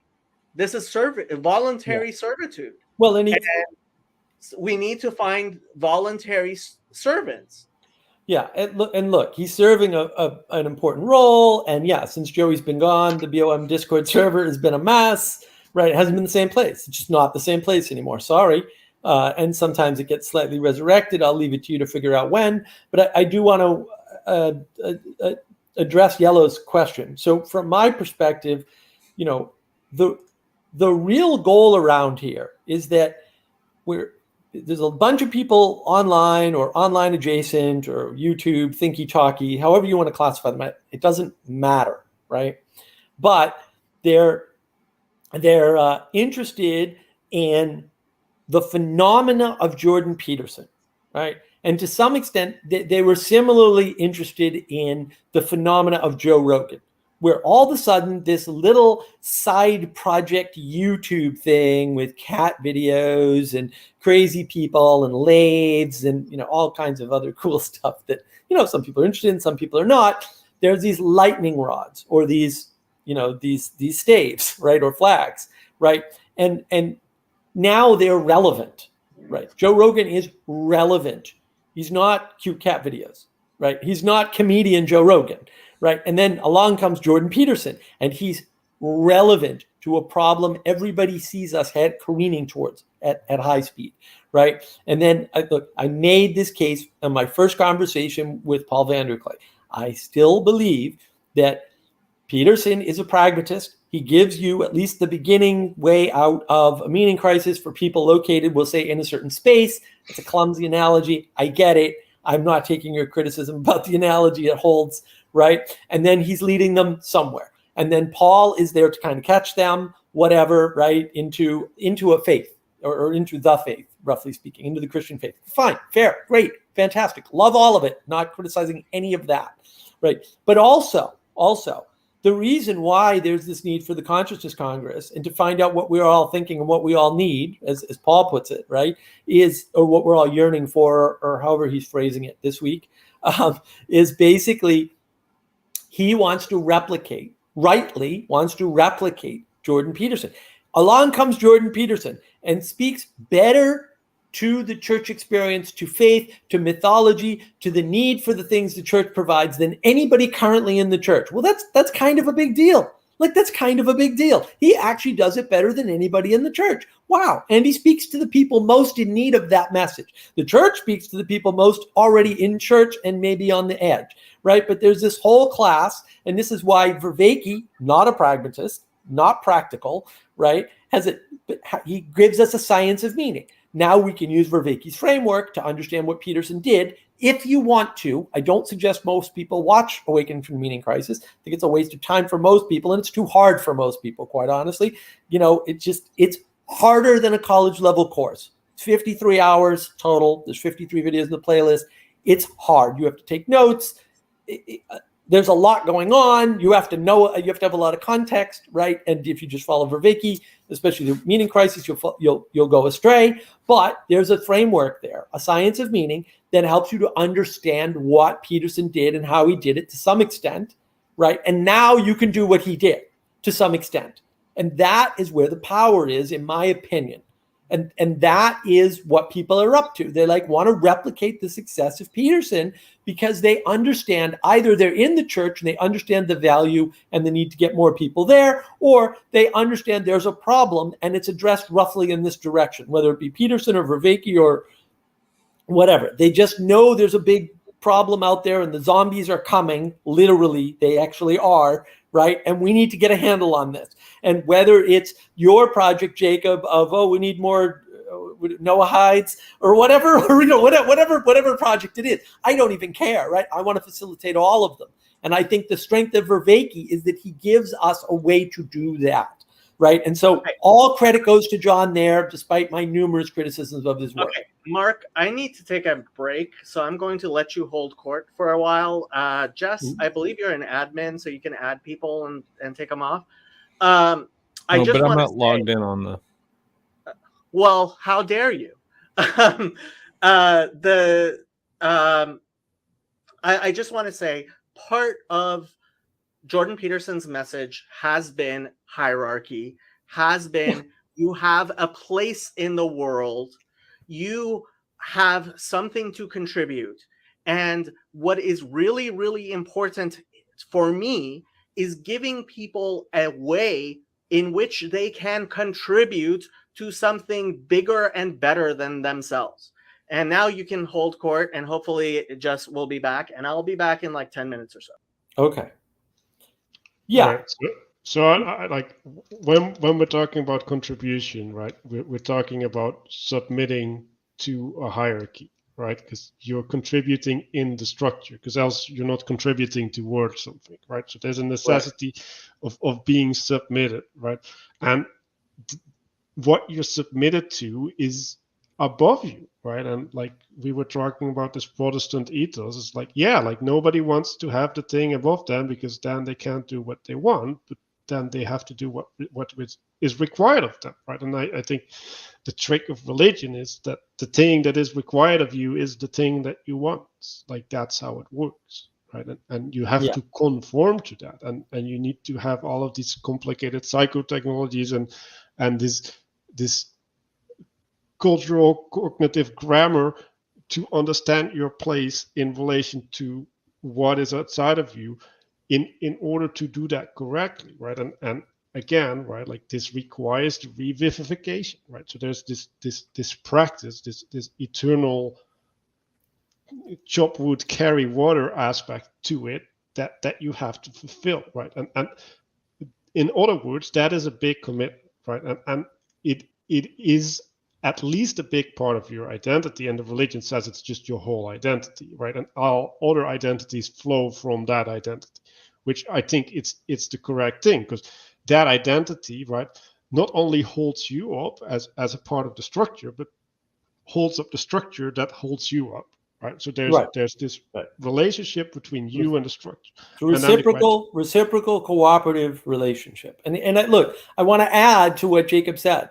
The other thing that Peterson talks about is not just hierarchy.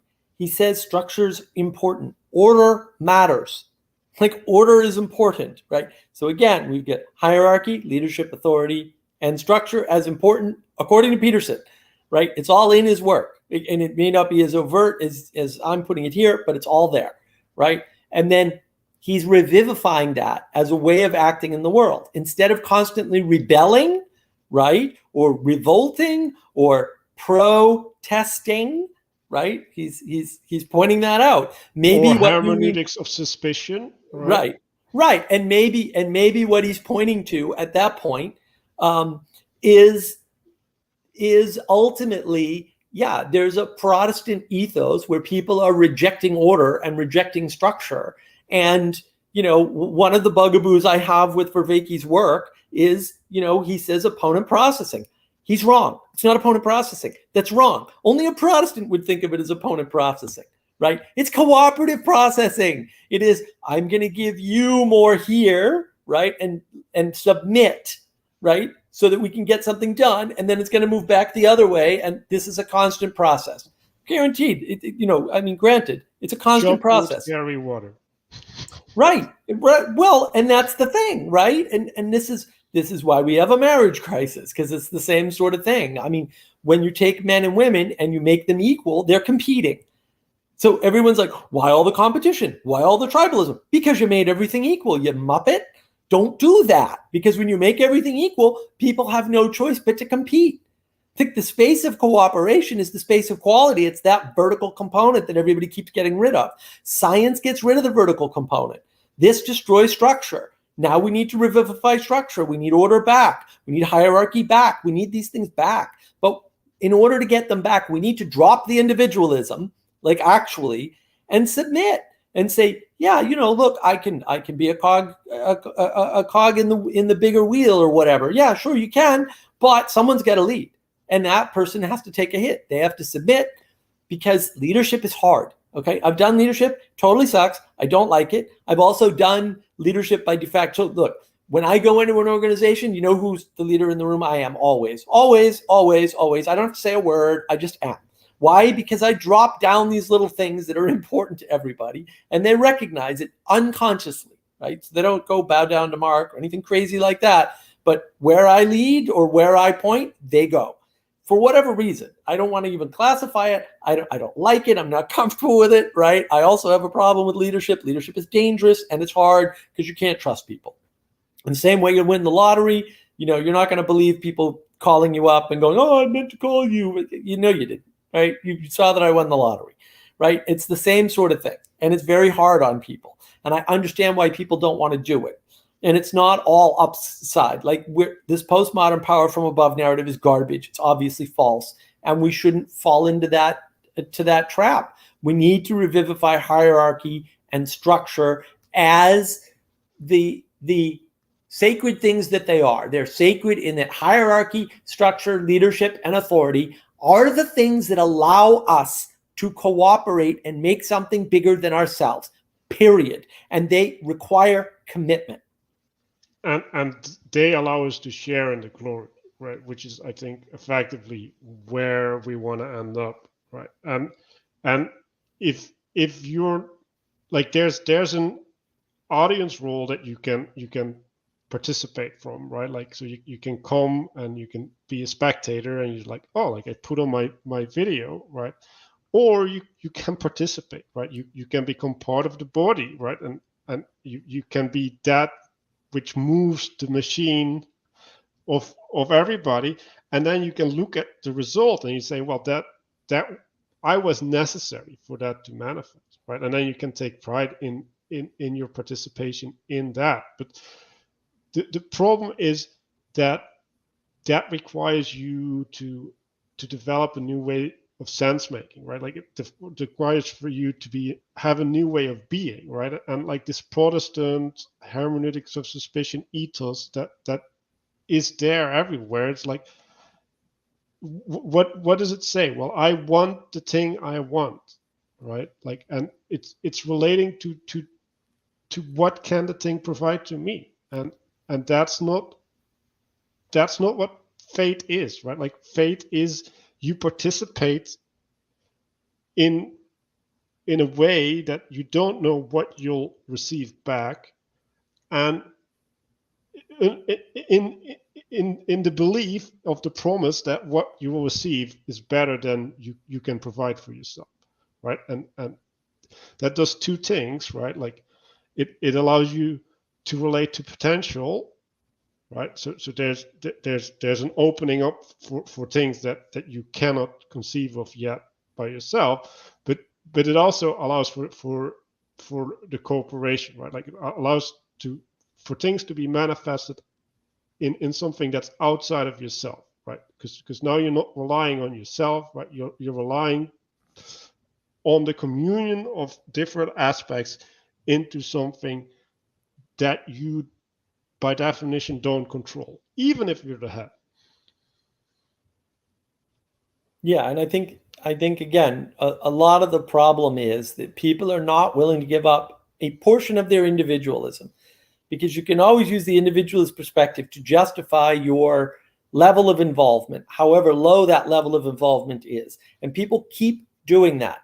They keep making the mistake. They keep saying, oh, but individualism, and therefore, effectively, they don't know they're doing it. I'm not saying they're doing it consciously, right? They're just saying like, oh, look, you know, I make this little group. I'm very happy. You know, I'm what I'm doing is good enough. It's like, well, maybe, but maybe what you're doing is not good enough. Maybe you could manifest something much bigger and much better if you tried. Right? But that would require sacrifice on your part. And Paul has talked about this. Paul has actually said, well, if my YouTube channel got bigger and I stopped running my church, you know, then my family would be unhappy with me and all these things would change. Yeah, it's sacrifice. Yeah, it really sucks. Sacrifice is terrible. Individuals don't want to do it. And individualism and Protestantism seem to go hand in hand. I don't want to comment on that, but that's a problem. Sam keeps on doing this, and I have told Paul before, you are the servant who is bearing the talents, because you know, and ultimately there is demands of God to those, from those to whom much has been given, much will be demanded. And if you do not take that to heart, that you have been given capacities and potencies and you're just going to be a lazy worker, then yeah, this is part of the problem of our society right now, is we're constantly encouraging people. And look, there's a lot of people who need encouragement, but there's some people who need to hear there's hellfire and damnation also, right? And knowing where, when, and, you know, it goes back to the flipping tables thing, right? It does. Mm-hmm. Way too many people have been fed on this pacifist Jesus who never whips anybody and who never has a sharp word for anybody. And it's like, if your Bible could be edited down to those parts you like, it would have been. There's a reason why your library, why your Bible, which is a library, has the Book of Lamentations in it and not just the Song of Songs. There's a reason why it has Ecclesiastes and it says there is a time to kill, right? And look, if you cannot and do not actually ship up, guess what? The world is going, there will be a flood.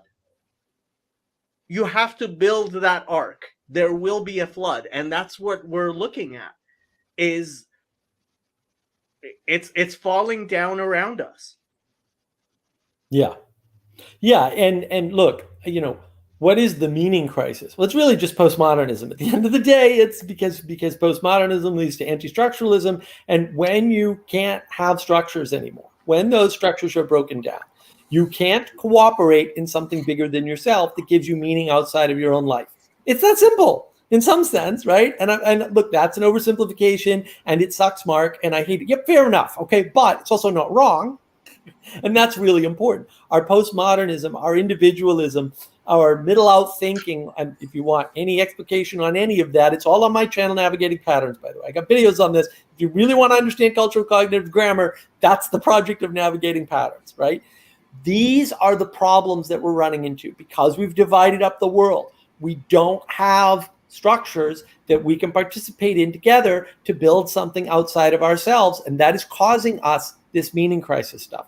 That is, you know, there's lots of other ways to think about it, and there's more pieces than just that. But ultimately, that's a simple formulation that describes all of it. Yes. Hello. I kind of want to use this metaphor as I'm trying to like think about all this stuff. I'm not someone who's like, I don't build things. I don't build hierarchies. I've never done it. Like I have a small business. I have 2 people, and that's what I can manage. Like, so like I'm not going to build. I have a friend who's got a company. It's got like 100 people now, and I don't know what. Yeah, it's awesome. I don't want to do that. Much less do I have the like. Anyway, so temperamentally, that's how I am. Okay. And then also, like as I was growing up in the church, like basically I talk about kind of like my discipleship and like as I grew up and the lessons I learned, I always talk about it. Like I kind of learned all my lessons in the in-between places. Now, like I learned stuff because of the organized structures that I was involved in with like, you know, classroom sessions or preachers or Sunday school, whatever. But there was always like, it seems like the most meaningful stuff was always the in-between things. So in the in-between spaces. Saying that, I was still relying on the structure for those in-between places. Mm-hmm. Okay. So this is so saying those 2 things, I'm like, and I've realized that. So, basketball, my sons are into basketball right now. Why is this, why do so many people love basketball across the world? Well, it has to do something with the stabilization of space. So you have to have a basketball court. And for as many people in the world that play basketball, like basketball, it's not like a complicated process to stabilize that type of space. You need some concrete that's flat and 2 poles with some baskets on it, you know, backboards. And if you stabilize that space, then you have a place to play the game or whatever.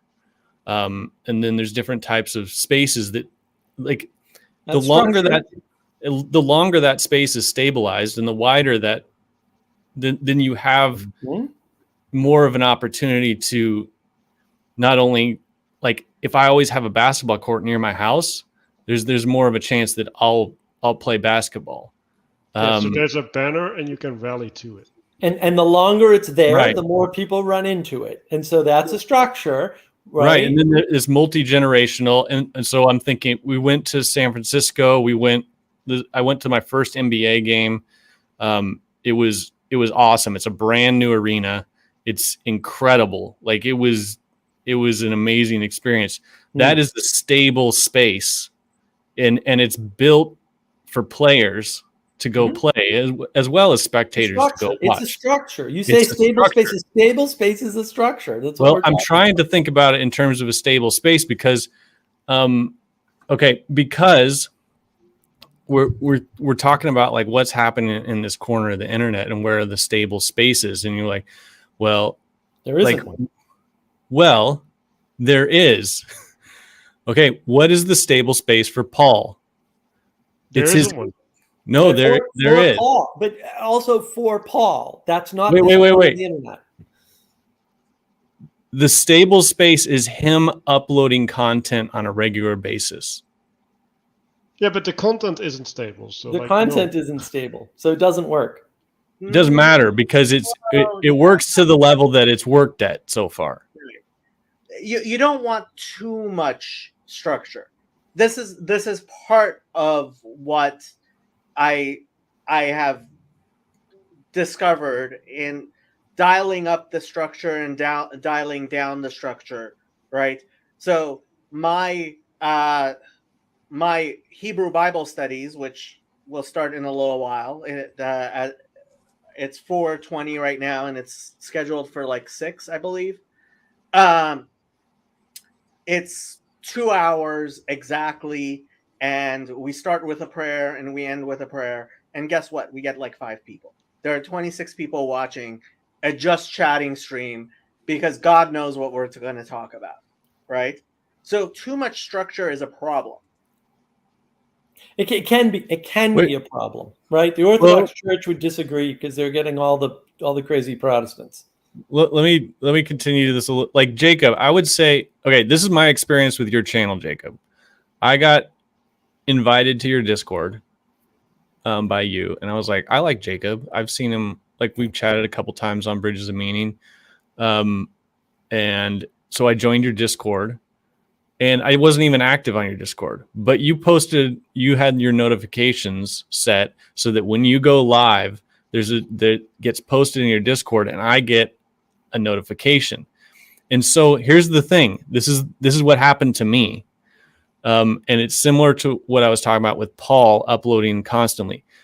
I rarely tuned into your channel, Jacob, but every time you were on, I got a little ping. I got a notification. And this is how that stable space is created. That consistency. Man, I was making faces at me. I'm not saying wait. I'm not saying this is how you build a hierarchy. I'm talking about stabilization of space for something to happen. And there's a difference between building the basketball court in my neighborhood and building the arena in like those are different spaces at different levels for different thing, but it's for the same game. Anyway, what I'm trying to say is that Paul does have a structure. Jacob, you do have a structure, and it's this consistency. Like you can, like people do this. Like they'll like musicians, they'll go busk on a corner, but if they're always on that corner in the city, like they'll start to get noticed. They're like, oh, this guy's always there. I know that guy. Right. And it's not just musicians or whatever. The schedule makes a difference, right? It's not a difference. Yeah, and then you develop some trust. It's just the same with anyone in your neighborhood that you see at a regular basis. Trust is a reliable prediction. That's what trust is to some extent. That's what I'm talking about. Schedule matters. That's why it matters that we have every day a meditation on the server, on the Awakening server. Right, and so when when I hear Paul and say like I don't want to organize this thing, Like basically he's saying like I want to play the game. I don't want to design arenas. Yeah, I understand what he's fine. saying. He's just trying to have it both ways, and he can't have it both ways. And that's why my objection is still no, you can't have it both ways. Period. Well, End of statement. no, like, I'm just trying to talk about it in this metaphor, Mark. You can talk about it in whatever metaphor you want, Jess. The problem is, and it's a problem, that Paul is delusional. Okay, then no, frame it that way. Is the objective? Hold on. Jacob's point is correct. You can use any metaphor you want, and it's not going to change the fact that Paul is trying to do something that Paul cannot do because there's an inherent contradiction in the behavior and the statements and what's happening. And you're not getting around that. Like, you've put yourself out on the internet, and now you have a problem to solve. Period. Full stop. End of statement. Okay, so people, I forgot what I was going to say. Thanks a lot, guys. Jeez. So I just want to say, right, like when you're on the street corner every day playing music, right, like that's also a way that people avoid that street corner, right? Like it's not that people just gather there because you're there, right? Like you need to provide. Yeah, you have to be good, and you have to be doing something. Right, but that's important, right? And if what you're producing is inconsistent, right, which that means that the ability for people to cohere to that is limited, right? So you want to provide something which is reliable, right? So it's repetitive, but yes, Jacob, like there needs to be an openness, but the openness only needs to be in a specific direction in a specific way, because like there is the thing that binds, and then there's the potential that manifests, right? And so like you need the binding first and then the manifestation. You can't have the manifestation first and then the binding. And that's the problem, right? And so what's happening with Paul's channel is, okay, like there's a manifestation first, right? And now we're trying to gather all the straws and put them in a bundle. And like all the straws are going to say, fuck you. Well, Like, no. So the fact is that we are trying to herd cats, and a herd of cats is very difficult. There are ways in which you can herd cats which are better and worse, but you can, in fact, herd cats.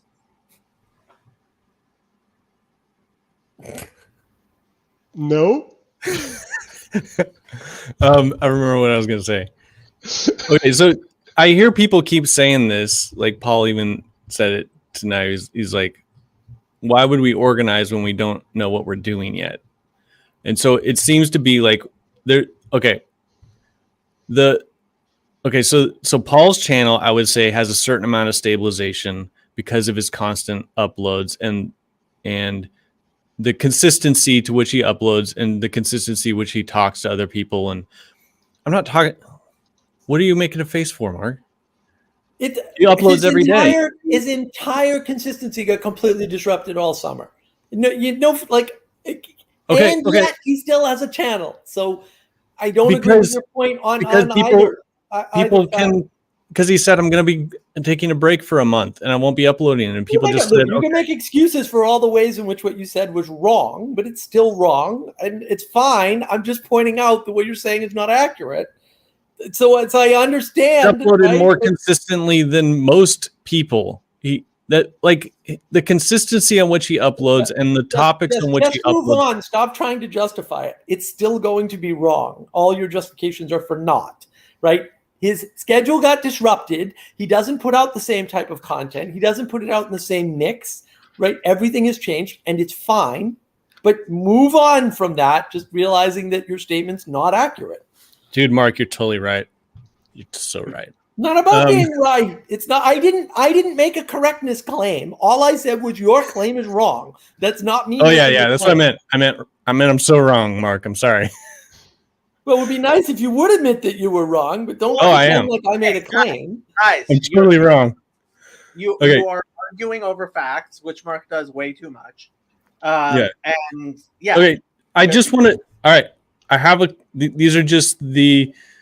Okay, so there's a stabilization of space, which I'll call it.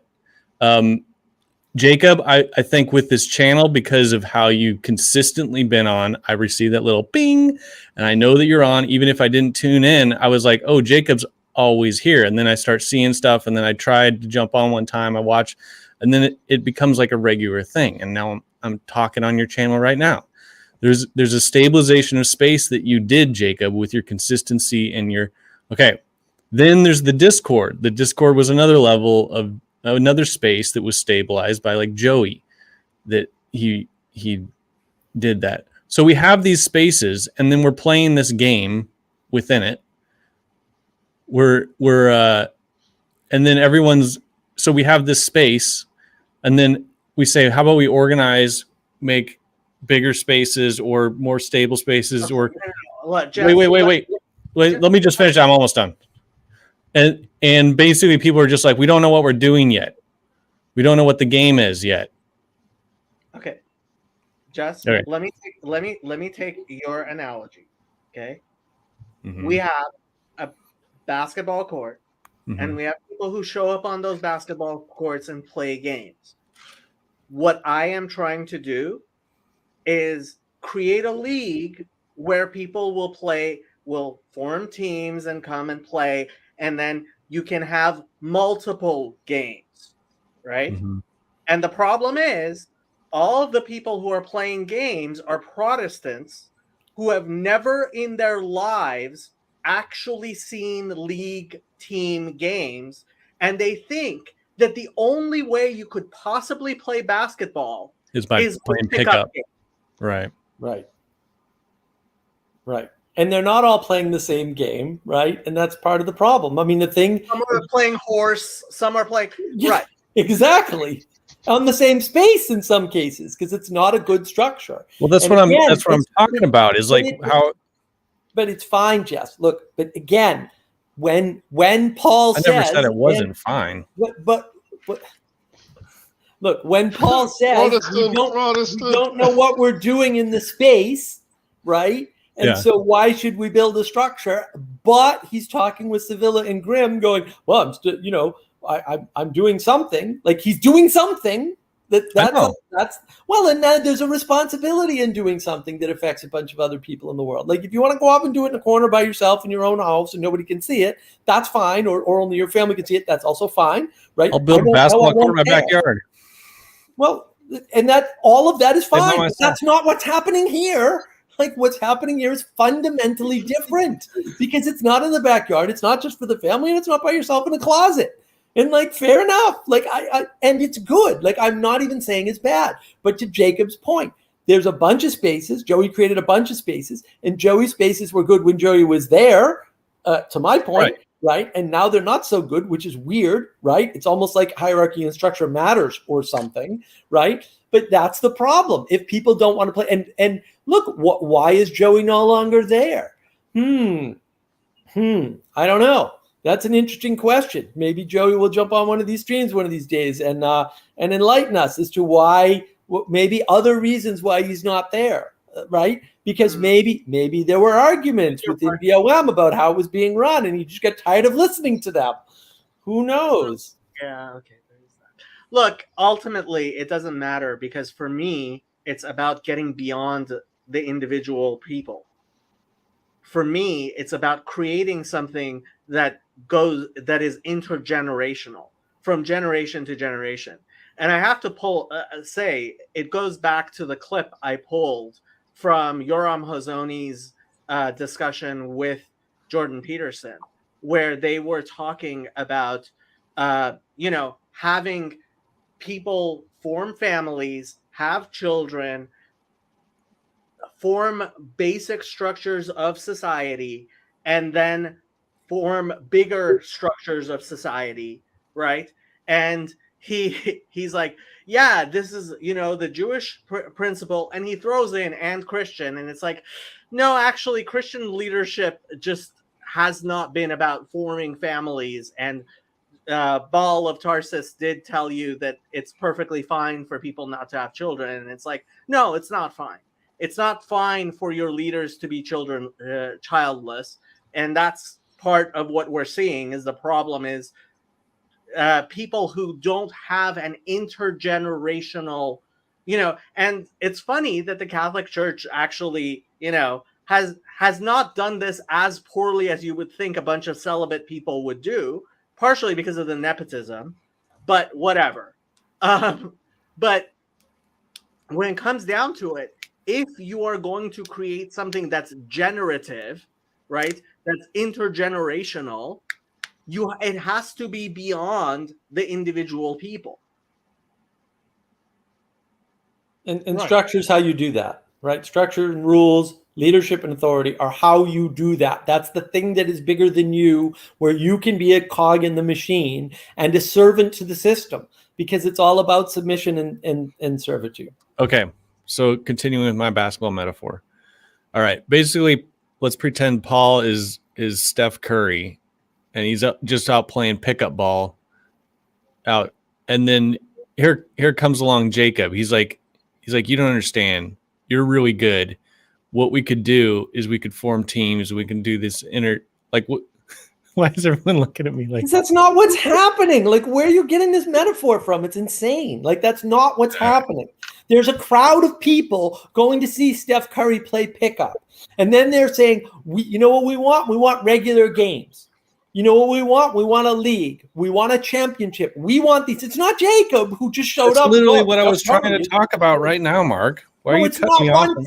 You're thinking, look, this is the individualism, right? This is the Protestantism. You're thinking this is one person. It's not one person. I already pointed that out. There's a ton of people saying the same thing to Paul. He knows it.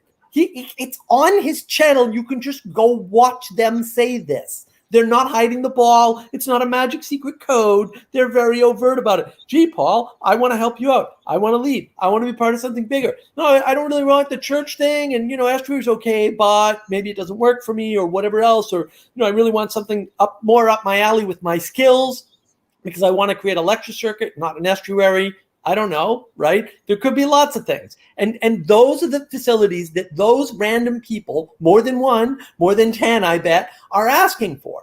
And so there's a demand based, and Paul talks about, audience capture. Yeah, well, if you don't want audience capture, guess what, buddy? Don't build an audience. That's your fault. Now you have an obligation.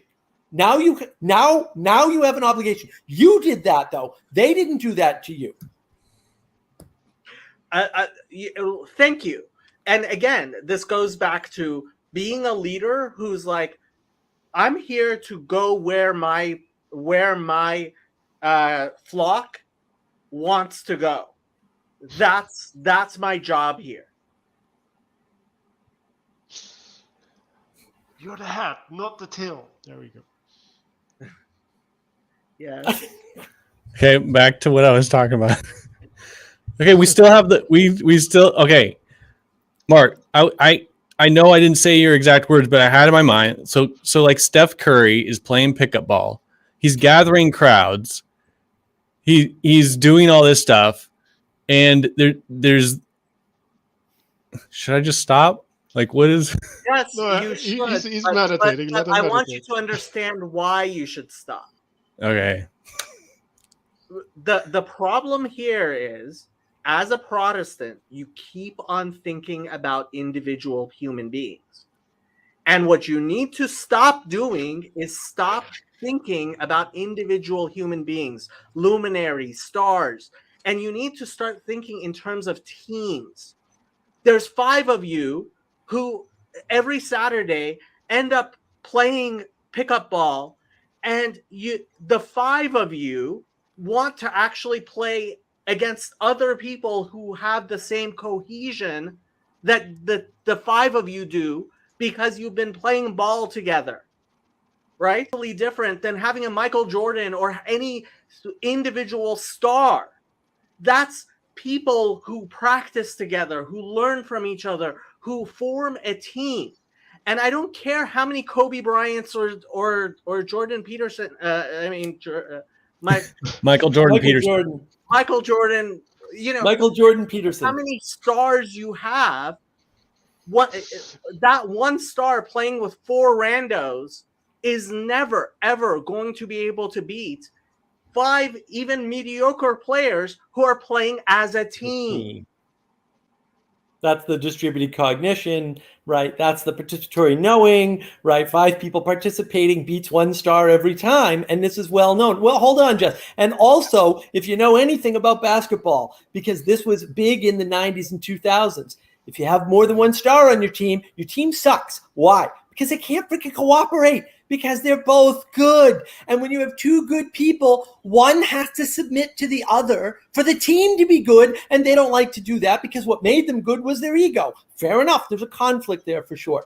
Go ahead, sir, please. Okay. So we have a team that's really good. All right.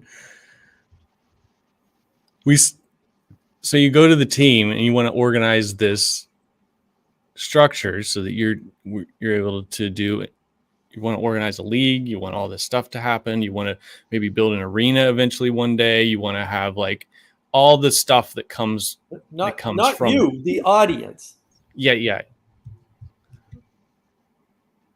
So, you still have to convince the people. Basically, you're talking to. No, the people want this. We don't have to convince them. They're clamoring for it. You got to convince the players. The play. Okay, we have to convince the team. And Paul. Okay, and specifically, I'm talking about Paul. And you're talking to him, saying like you need to be a leader and do this. And he refuses. But he's like, I just want to play. Yeah, and you know what? So that was all I was trying to get to. Yeah. Do I really need to put the Chiron back on? Yes. Paul is fired. Paul is not going to function where he's needed because he's lazy and he's a bum. Okay. Goodness gracious. Look, but just nobody said that. Like at every turn, I said, I'm not even saying you should change anything, Paul, but I am saying that we've got 4 people with 4 big audiences with a large overlap, part of this corner of the internet, right?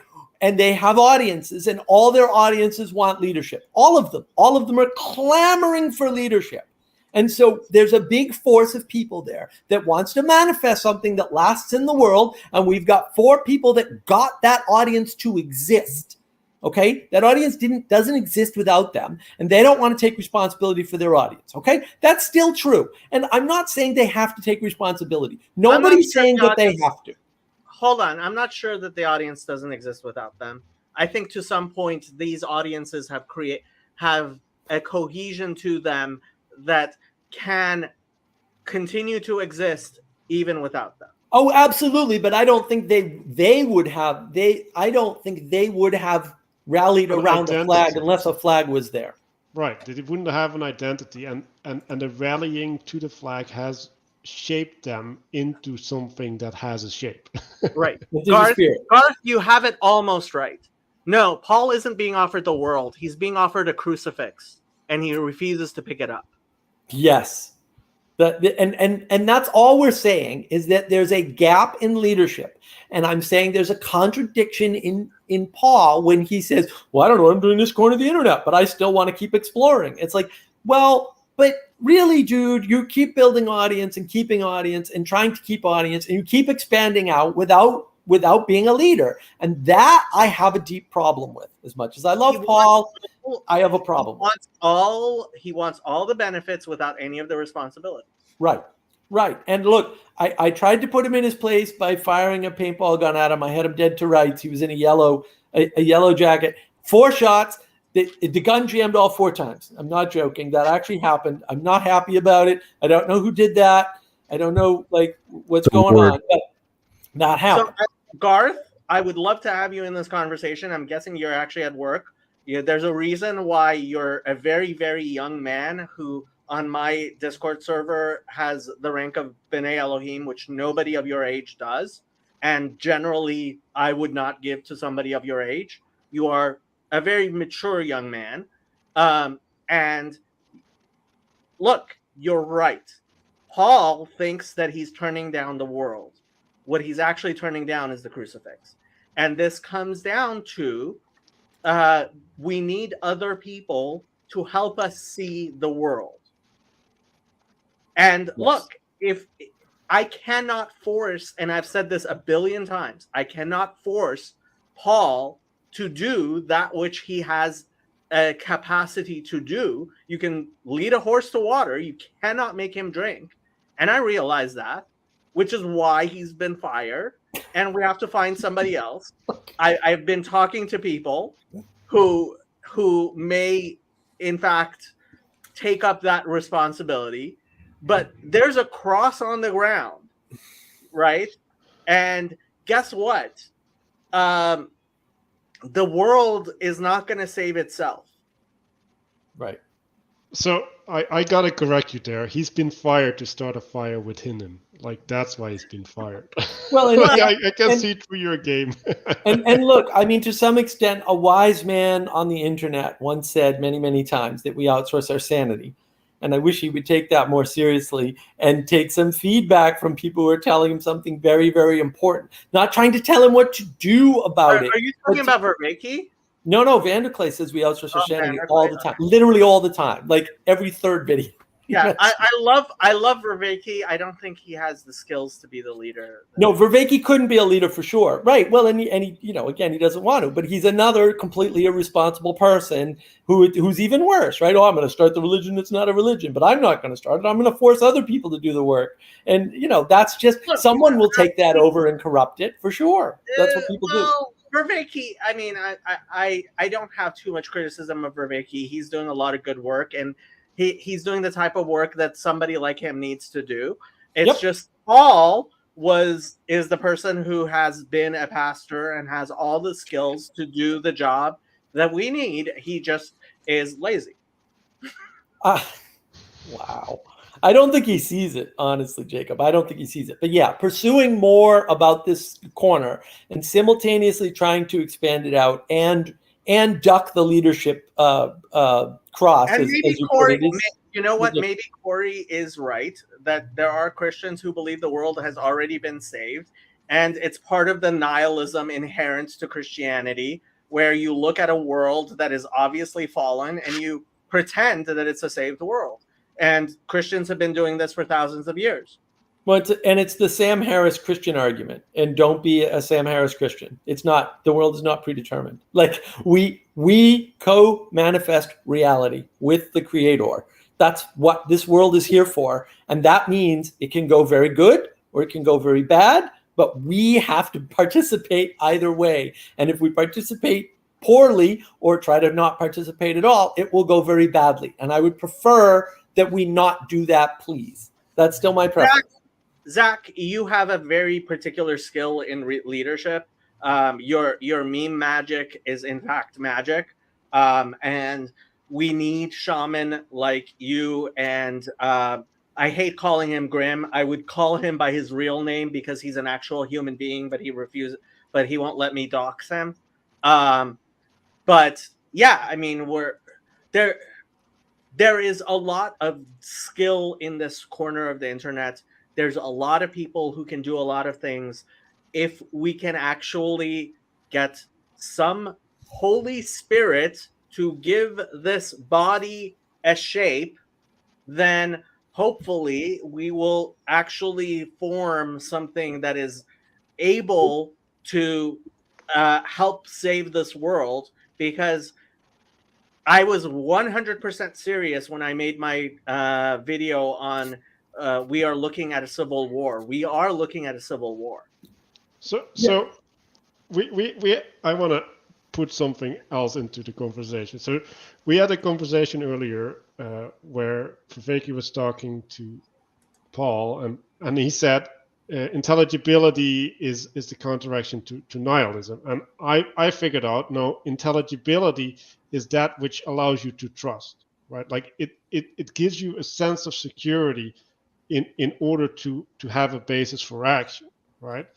And so like what is the problem that Paul at least proposed as like, well, we don't know what we're doing, right? Like, so in other words, I don't have sufficient intelligibility and therefore I cannot act, right? And what's the answer to that? Well, the answer to that is you're not supposed to have the flipping intelligibility. You have to act on faith, right? Like faith in God is the thing that allows you to move through the world without having sufficient intelligibility, and trusting that that will be provided to you when things manifest. And like that's a different modus operandi. And like I don't believe that people live in faith, even if they're Christian or whatever, right? Like, because it's way too hard for that, because like you're giving something over, right? And you're carrying that cross up the hill, and you don't know what the hill is and what's on top of the hill. And so Bazzani just answered himself. He said, there is already a Messiah. We do well not to try and take his place. I don't think that's nihilistic, by the way. If you didn't think it was nihilistic, by the way, you wouldn't have bothered saying it's not nihilistic. You protest too much. It is obviously nihilistic.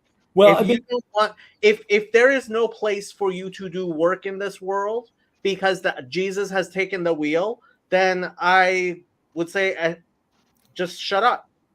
Well, yeah, and remove yourself from the equation entirely is what I would say, and you can't, right? But I do want to be, I want to be a little charitable to the Protestants and say this isn't just a Protestant problem. Catholics have also receded from the world, right? All the churches have receded from the world deliberately, on purpose, and to the detriment of everybody because they refuse to hold the line. And, however you want to categorize that, it's fine. But I can point to countless examples. And, I'll say it again. Every hospital in South Carolina was run by a religious order until recently. And now there are zero. This is not good. This is very bad. Why? Because you cannot pay people to care. It is not possible. You can pay caring people, but you cannot pay people to care. And so, caring is... that is where the church is. That's what the church is for. And it can't be replaced by science or business or capitalism or government. It cannot. Those things cannot. You get caring in the world. Actually know you. There are plenty of people who want to lead. One of the qualifications for leadership is you don't actually want to lead. You're willing to lead even though you don't want to. And I think if we're talking about what the role of a leader is, it's planting a banner, right? And then calling the trumpet to gather everybody up, right? Then you inspire them, you give them a vision, and then you let them act it out. That's what a leader does. Yeah, and we're not randomly calling for a random leader, right? We're just pointing out the problem of exploring a space, gathering an audience, building things randomly, and then saying, well, we don't need leaders. But we do need leaders. We do need structure. We do need authority. We need all of that. Otherwise, it won't last. And I know things can last a long time. Look at the crypto bubble. But ultimately, they don't last the way we need them to. And let me give you what I think is a tiny bit better analogy. If you are just putting stones on top of each other, and you don't care that tower is going to fall and who it falls on, you are being irresponsible. Yes. And there are people who are building towers who don't care that tower is going to fall on somebody. And that's what we have. We have a bunch of people, whether it be Peterson or Peugeot or Vervaeke or Van der Klee or any number of other people who are building their little towers of Babel all over the place, and they're all going to collapse. And what's going to happen when that happens? Again, and you can point at anything. You can point at Amazon. Amazon lost $1 trillion of market value, right? That tower is collapsing, baby, and that's going to have ripple effects like you wouldn't believe. Oh, I didn't hear what happened to Amazon. I don't even want to get into it. Well, but I'm just saying all these things that, like Amazon never made any money. It was not a profitable venture, right? Except for a few handful of quarters ever in the history of the company, right? Well, obviously you can't do that forever, guys. Like somebody should have figured out the math. Right, but they didn't, and so now things are starting to normalize. But that means crashes. It means bubbles are popping and things are getting bad, and that's because we have these wacky dreams and beliefs. And look, there's layoffs all over the tech sector, double-digit layoffs. Like this is kind of Armageddon for a bunch of people in California, for sure, in particular. But that's gonna make the need for what we're doing greater. and we need a structure to absorb those people because they're hurting, and they're going to be hurting more in 3 months than they are now.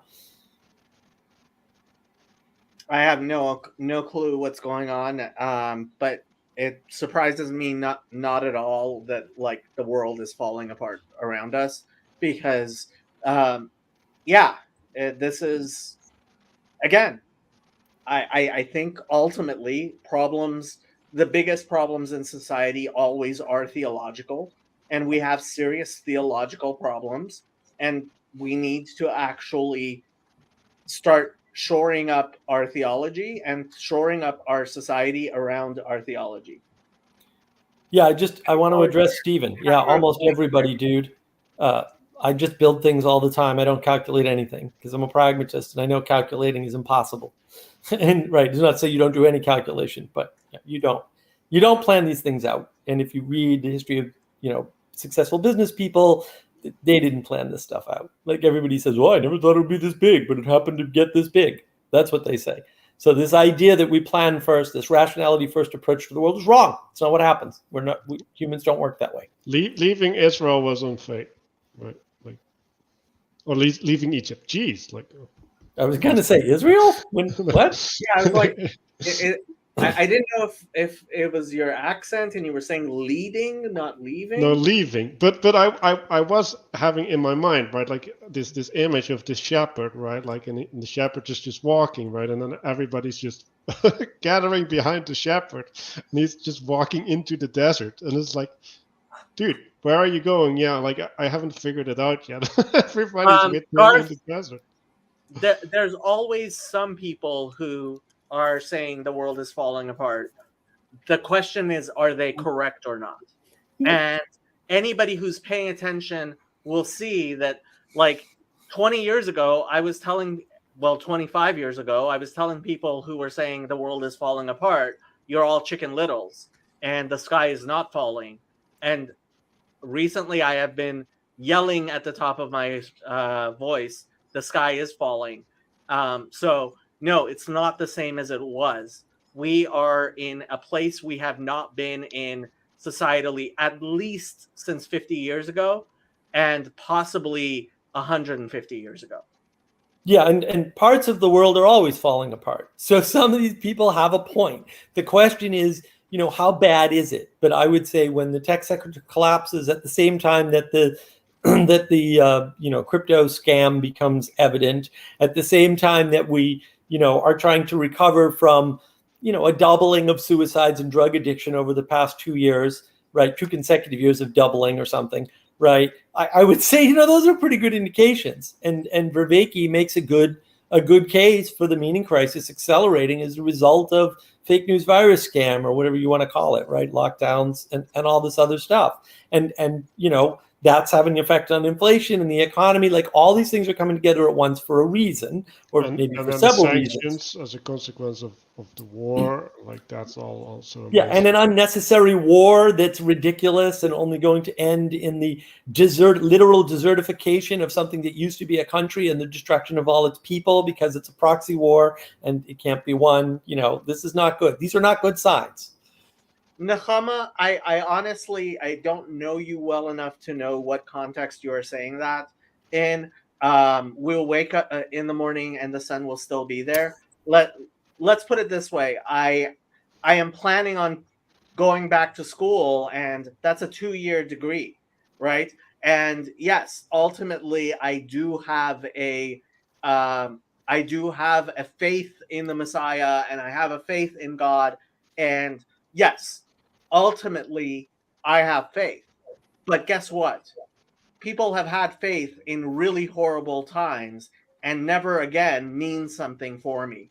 And we can, in fact, be going through times like many people have over history. So that, yes, look, I am not going to be like, oh, this is the worst it's ever been.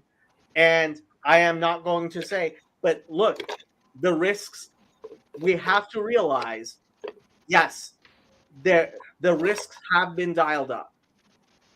There is something going on here which is a problem.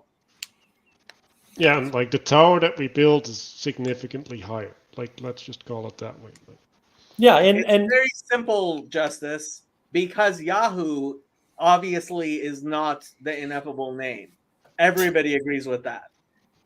Eliyahu obviously was not an actual name because the Tetragrammaton was not pronounced. That's why. Sorry, this channel is ultimately about biblical Hebrew.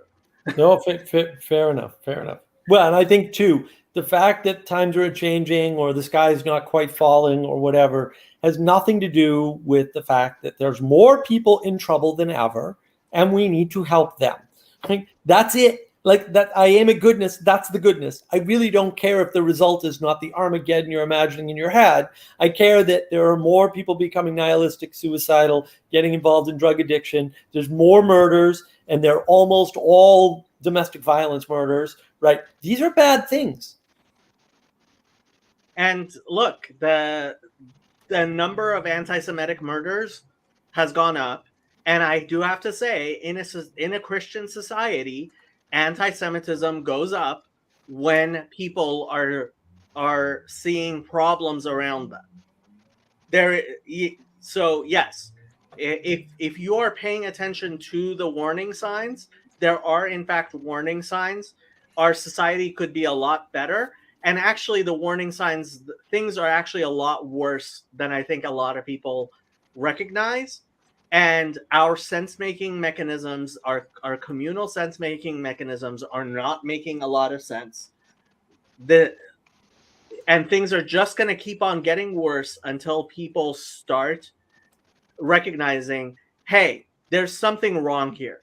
When Pennsylvania votes someone who is literally brain damaged into office over a very, very, very moderate, sensible person on the other side, there's a problem here, people. He's not even on the other side, I would argue. But yeah, I mean, he's a Democrat. He's a Democrat. Yeah. Look, Garth should come over to the Awakening server and see what Manuel and I do all the time, and then he'll realize that his dream already came true 2.5 years ago. But yeah. Okay. It is 5 p.m. My Bible study is going to start in an hour. So, which means hard out in 45 minutes. We can continue discussing until then.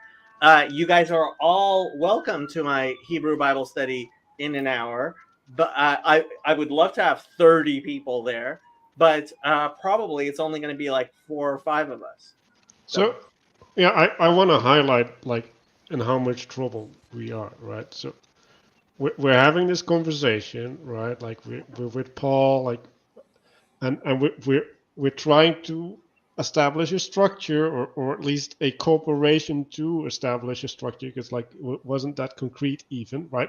It's in the intention phase, right? Like it's in the attention phase. Like what are we attending to? How are we attending to it? And that's not working.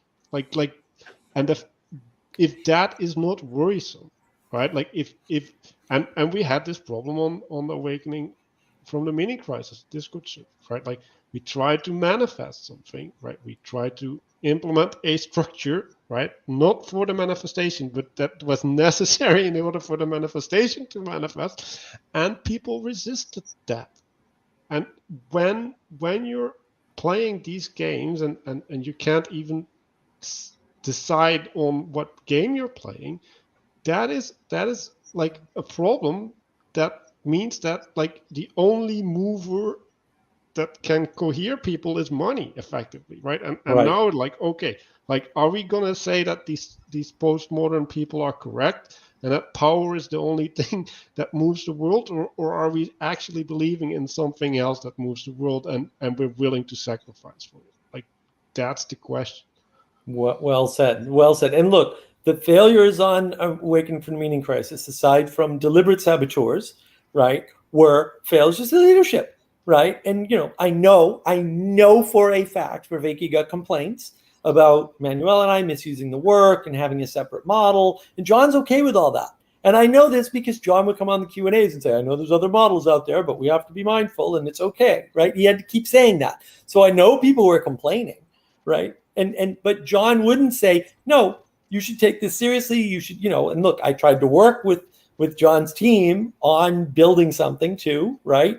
And being the community arm for his foundation. And it didn't work out for whatever reason. Like, I spent a year trying to work with them and I couldn't work with them, right? Or they couldn't work with me or whatever. And that wasn't a personality thing. We all love each other. We had a great time together, right? It's just that they couldn't get documents done. They couldn't provide direction. There was no leadership over there. People got sick because people have been getting sick in Canada because they're taking untested shots of unknown origin and unknown nature, right? And that actually happened, right? We need to take these things seriously. There's lots of problems in the world that are preventing us, like Manuel said, this worship of money. The worship of money comes from you believing that money works that way, not from money actually working that way. And we have to be willing to sacrifice and say, you know what, I'm going to give up the money and I'm going to do the right thing. And Paul talked about that in his video today. I think it was today or yesterday, right? This guy comes in and builds concrete foundations for people in the Dominican Republic, knowing full well or having been told full well that they're not going to pay him back. And then he leaves when he's done. And it's like, okay, well, I sacrificed all that money. Why? Because he had already made and lost $1 million in his career. And he understands that you're not taking it with you. They're not burying you with your cash. But that's a sacrifice. And people keep whining, oh, I'll get canceled. Oh, boo-hoo. If you're not willing to get canceled for what you believe in, you don't believe in it. Yeah. So when I started this, I was actually going to talk about this here. So anybody who remembers my video, I talked about a professor who he wasn't failing anybody. It was quantitative analysis, and I actually bumped into him on Sunday and spoke to him about it, and he posted this comment, which I actually recommend people my conversation with Eamon and Catherine, I think, is one of the most important conversations I ever had. Yes. And Professor James Moore, he was canceled at USC because math is racist. Yes, I have that problem with math all the time. If myself, that doesn't scare you, it should. The fact that this man has been canceled because math is racist. He is now emeritus professor at the School of Engineering and the School of Public Policy because he insisted on teaching math. Because he insisted on teaching math. If this doesn't scare you, I don't know what to tell you. Yeah, people think like, well, if I don't stick up for my beliefs, I won't get canceled because I won't pop my head up above the parapet or whatever. That's not how it works, guys. Christians are for lions. The lions are getting everybody. Right? Yes, Chad. Hi. Hey, Chad. Hello. Whoa. Almost got my face there. How are you guys? We're facing problems. Am I interrupting? Not at all. We're just trying to save the world with structure, leadership, authority, and submission, the usual. Patriarchy. So, excuse me. Because I'll be listening tomorrow, what can I be looking forward to? Drama. There's a lot of drama, and things are going to be moving. Structure, leadership, authority. I raised my hand a few times. Hierarchy, order, Justice, building something bigger than yourself. I'm participating in the structure of the channel. Poor analogies. Jacob needling Paul a lot. Yeah, Jacob being a pain in the ass to Paul. Yeah, Tucci and throwing and all the 10 Protestants under the crucifix. bus. I saw some of that. I saw Luke got muted and then dumped, and then Paul, I think, either left or got kicked out. He was fired, I think. There's a ticker along the bottom that said Paul is fired. And you literally posted none of my questions in the chat that I put in there. I didn't notice them. I'm sorry. What I were didn't- your questions? Well, I had probably the most important question that would be asked all day, which is, have you guys ever shat yourself as adults? Somebody else answered that, Chad, so I felt like I didn't have to. But Okay. yeah. I am a Protestant. Okay. You're Protestant, Manuel? What? Well, just Yes. for this question. Just for this question. Jacob, what do you think about this idea that this little corner, or as that stupid TLC bullshit. Anyways, in this little corner is like a Protestant response to the university or the academy. And Lefevre is like heading the Protestant reformation of the university. Do you like this idea? Okay, so let me actually kind of flesh this out a bit. One of the things that Sam keeps on saying, and he's right about, is that Protestantism, as an organizing principle, right, is able to live even when there are lots of things attacking it. It has a very similar structure to Christianity under Roman under Roman Rule. persecution, right? Yeah. And because we live under a tyranny that is trying to destroy the sense making that we do, there are lots and lots of. See, the thing is, I don't think this little corner is actually as unique as everybody thinks it is. I think there's a lot of Protestant structures, and you can look at what's going on in Moscow, Idaho. I'm guessing, what I kind of sort of saw when I was, touring this country. There are definitely pockets of resistance. The problem is those pockets of resistance are going to become violent before they organize themselves in a logos-centered organization. And a logos-centered organization should be a university, right? And to the amount that we actually have a logos-centered university atmosphere, that we are replicating academia, I actually want to have our so-called estuary hubs, our conferences. I actually think Consciousness and Conscience conference is actually a better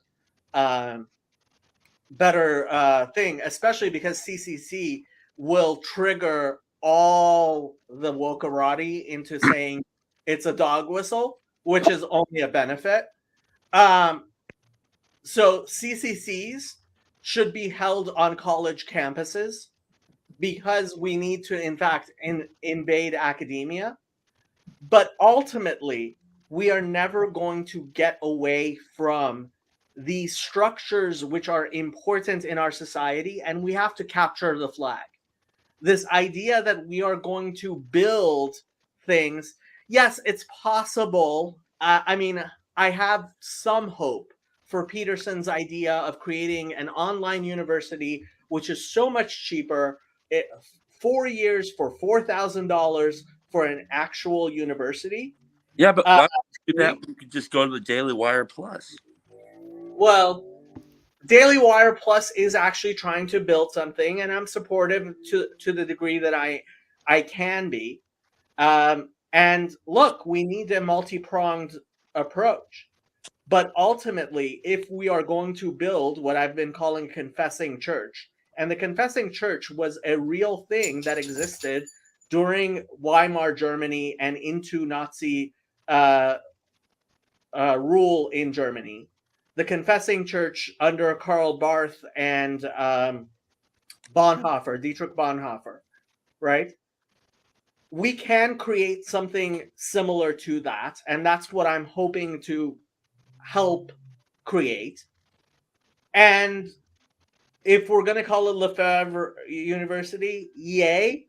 Not sure that's going to work so well. Just do post university. That's like there we go. Pointing beyond itself. There we go. Wait, one question real quick.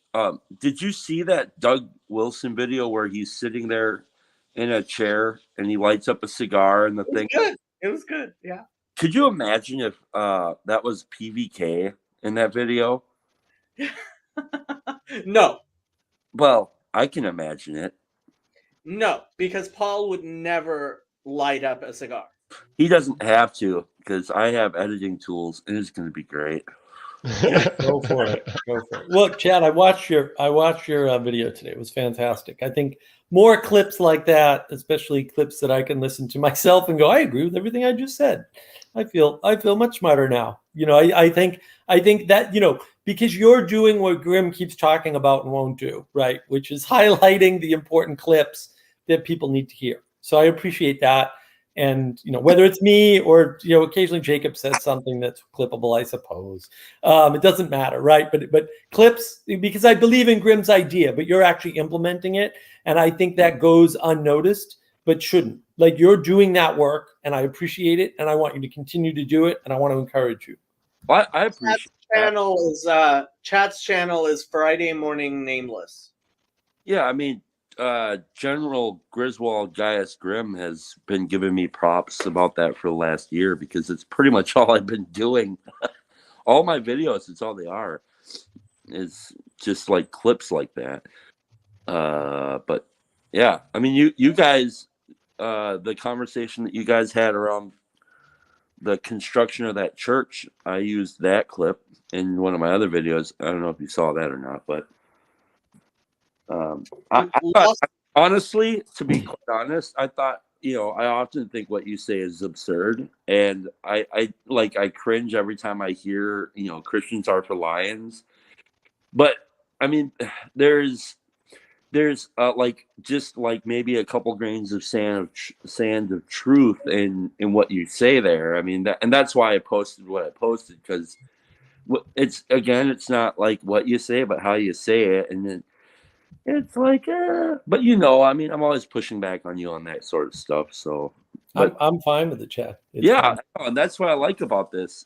We don't have to, be all super friendly and shit. But if we were hanging out at the CCC conference together, we can share a root beer and shoot the shit, and it'd be great, Yeah. So okay, I want to engage with that question actually, because. Okay, yeah, it's an important question. Why do we have to move so loudly? Wouldn't it be better to move in silence? No, Manuel, take it away. Right. No. So why do you want to move silent? Well, you want to move silent if you want to have comfort. Right? Why do you want to move lively? Because you're professing something, right? And you want people to join in what you're professing, and you want to make noise, and you want people to attend to you, and even if they're contradicting you, the fact that they start identifying against you means that you're relevant in a way, and that you're dictating the conversation. So even if people don't agree with you, you can point at things and make them salient to a large group of people, and then you can change the course of discourse. Look, I'm not saying guerrilla tactics don't have their place, and if God forbid we end up in a position where we have to go guerrilla, we will in fact have to go guerrilla. I don't think we're at that point yet. And if you have hope for our society, I don't want to see the United States turn into Afghanistan. And that's why we have to do it loudly, because we have to actually field an army and defeat the army that is already on the field.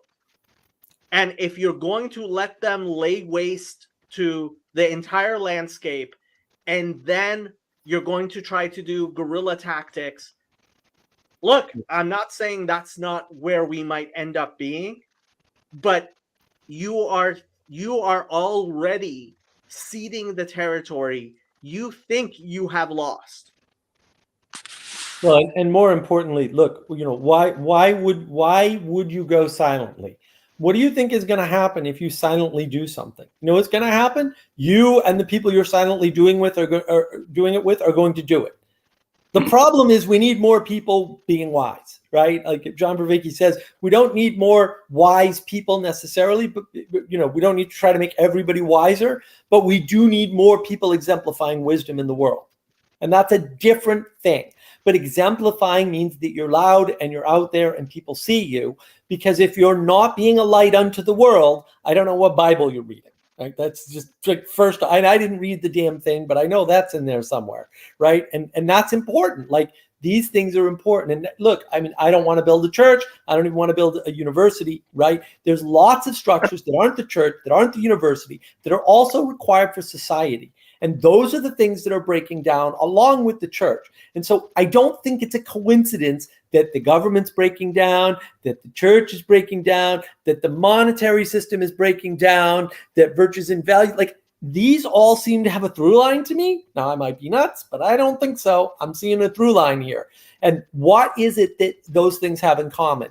It's virtues and values and wisdom and those sorts of, we'll call them ethereal or ephemeral things that have been removed from us.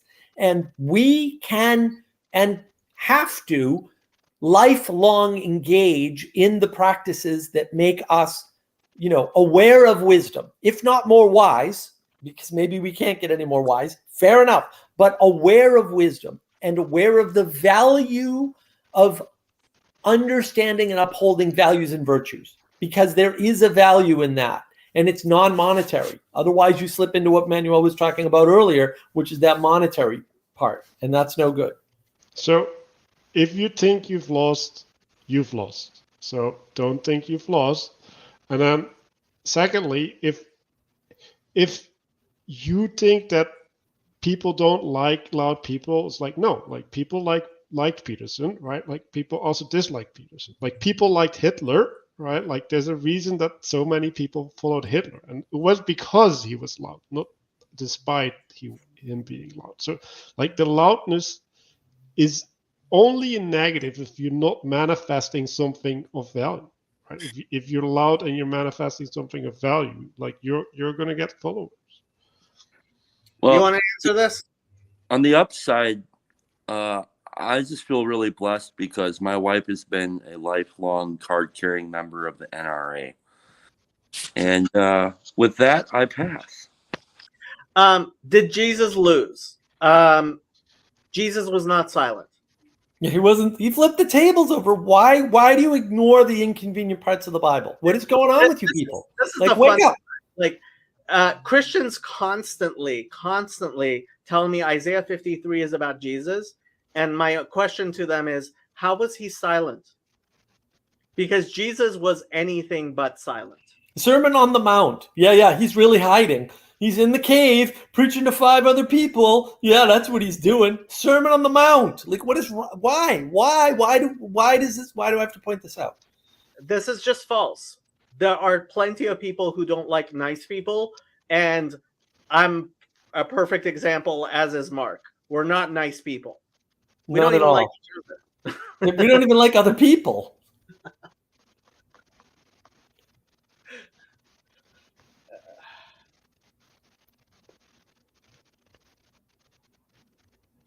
Okay, guys, let's wind this down. I want to take a break before my Bible study, which all of you are invited to. if you actually care about the Bible, you're all invited to my Bible study. Like, subscribe, consider donating, because this is starting to cost me more and more money. So yeah. Yeah, and if you want to fund Lefevre University, like Chad suggests, then we'll talk. We'll talk. If we get funding going, I'm up for anything. But I'm not. I've spent 3 years trying to cooperate with people who have made all sorts of promises, and I'm nothing but the poorer for it. So at some point, I can't keep doing charity work. I think we need to crowdfund a gun range or something. And yes. Definitely a thing. Okay. I'm actually out of here. You guys can end this yourselves. I have a phone call. Yeah. Jess, any parting thoughts there, my friend? Because I always love hearing from you. No, I'm out of words to say. I'm sorry to hear that, and I hope that you, like Job, find your way. Well, I will ruminate, and I will dig for the valuable wisdom, and I will return. Well, hopefully. So how about we end on a constructive note instead of recheating? Why do that now? Why start? Well, what has this conversation been, right? Like, it's been the planting of a banner and effectively saying, well, like, there's a rallying call and, like, fess up, right? And then the question is, well, what are we fessing up to, right? And in some sense, we need to do numbers, right? we need to take into account what we have, like, what are the skills and what can we manifest with what we have, and just start there, right? Like, just gather everything up and, like, manifest what we can manifest, and then see how we can join that together under the one banner. And so yeah, like, maybe we should do a tally and find a method to make that tally and just start putting our shoulders under it. Because, like, yeah, like, if I don't say this, like, that's not gonna happen, right? So I am definitely not gonna take the lead, because, like, I gotta take the lead of my life first. But and banner coming soon. So, like, I've got something in the works. I'm gonna make one last shot at becoming poorer while I try to fix the meaning crisis for as many people as possible, and that's always getting delayed because the universe. But that's coming soon. But yeah, we need to take stock of what resources we have and who's willing to submit to being a resource, because being a resource is not I add something to the process. It's also you give up something for the process, for the structure, for the leadership, for the authority. All of this stuff is important. But yeah, we're working on stuff. We got a lot of stuff. We've got a lot of stuff half done too. So it's not, Manuel and I have been working tirelessly for 2.5 years on a bunch of stuff. And, a lot of it is just fallen by the wayside for various good reasons, but we have a lot there and we're ready to start doing something with it soon. Also for bad reasons. Also for very bad. Yeah. Well, like, we got like a lot of pieces for the foundation, right? And, like, it's a matter of putting them together, but, like, part of putting them together is you need to have the banner to put them around, right? And if you don't have the banner to put them around, you can put on the ground all you want, right? And you the shape of the land is going to define what you're going to build and what materials you use to build with, right? Because, like, that changes the structure that you're going to make, and the climate you're building in, right? Like, that's all needs to be taken into account. And, like I don't want to take the lead, but, like, I want to do the supportive role of like facilitating the structure, definitely, right? And like there needs to be this aspect of inspiration, right? Like people need something to be moved by, and they need to believe in what they're doing, right? And like if like I've been doing the meditation series for like 2.5 years now, and like what's been the last 2-3 months, right? Like, it's basically you and me, Mark, and then sometimes one or two other people, right? Like I've been doing that, right? Like, and I've been going on with that, but like that, it's hard to keep that shit going, right? Like, it's, Yeah. like it requires a lot of you, and yeah, like, so there needs to be some validation from reality that you're actually contributing to something of value, because else you're just throwing pearls to swine, and that's also not a good feeling. Right. So yeah, let's take stock of who wants to actually do stuff and is willing to submit to doing things, and figure out what we have and get them rallied around the new project. All right, Yes. Manuel, sleep well, my friend. We need enough stock to make a nice soup. Okay, no, I'll see you tomorrow for the meditation. Okay, see you, everybody.